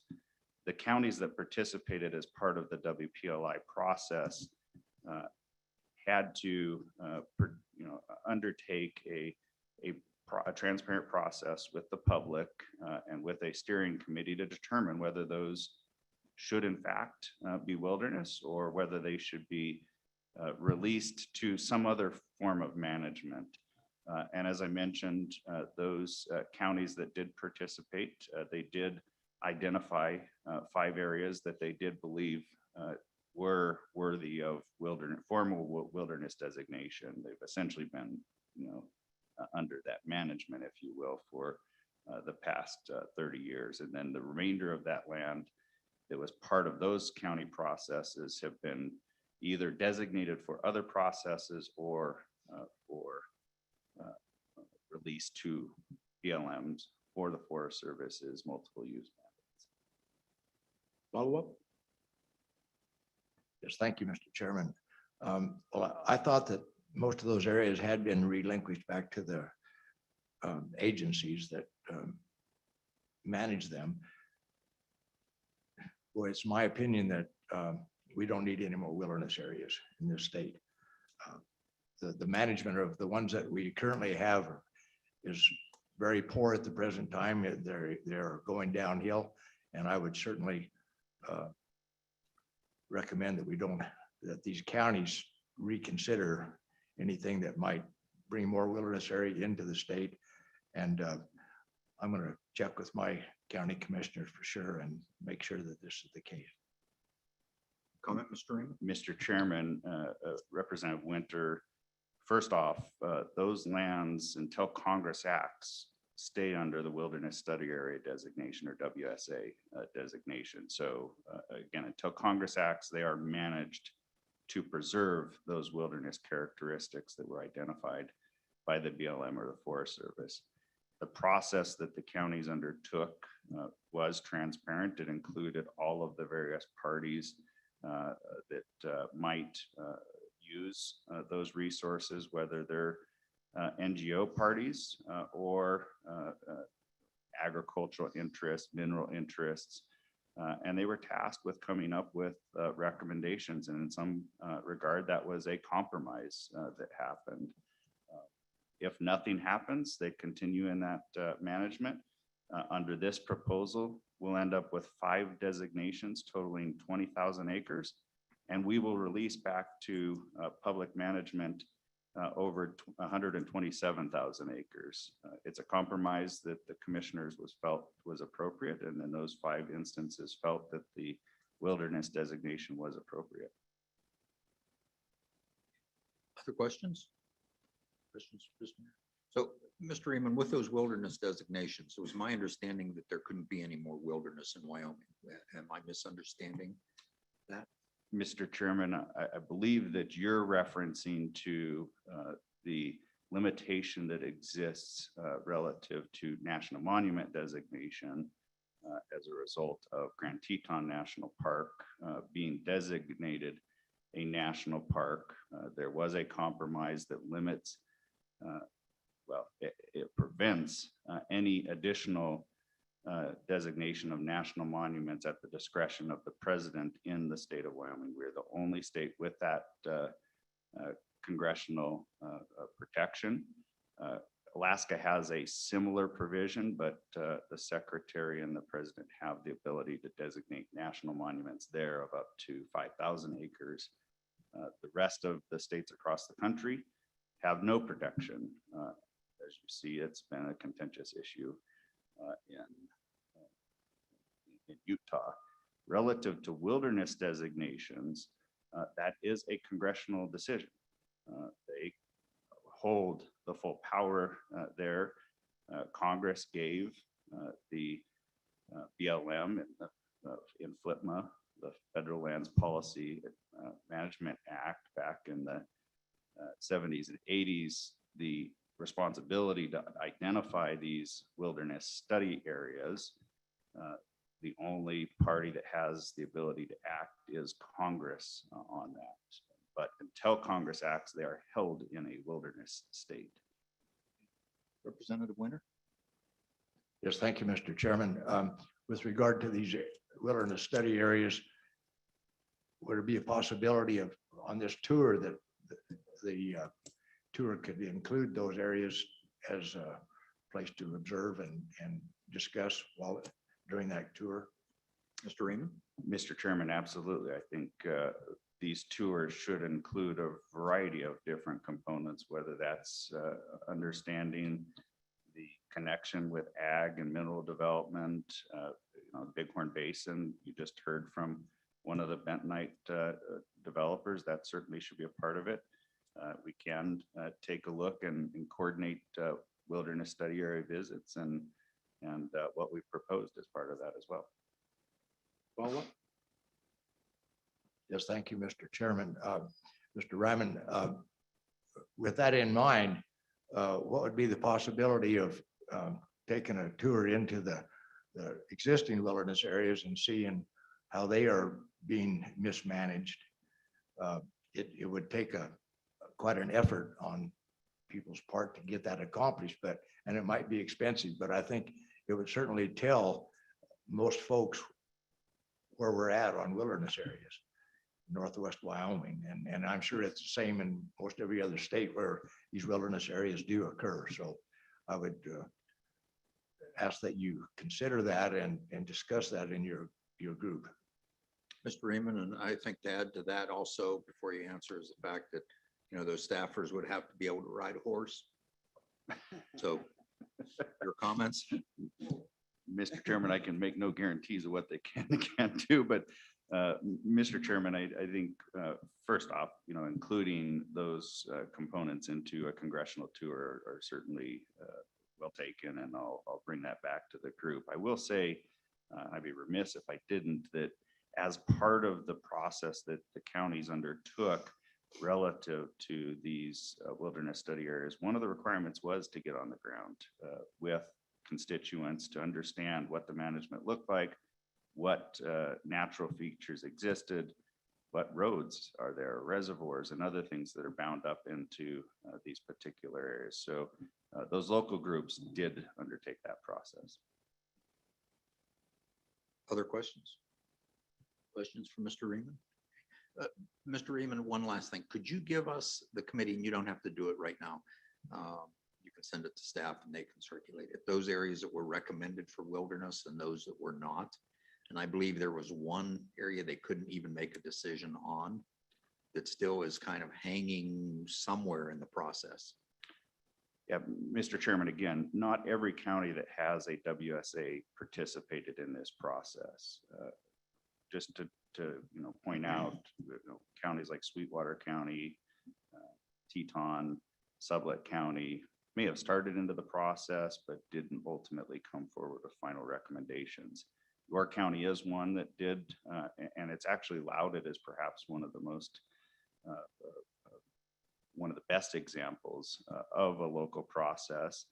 And they did come to determinations on most of the wilderness study areas in Carbon County.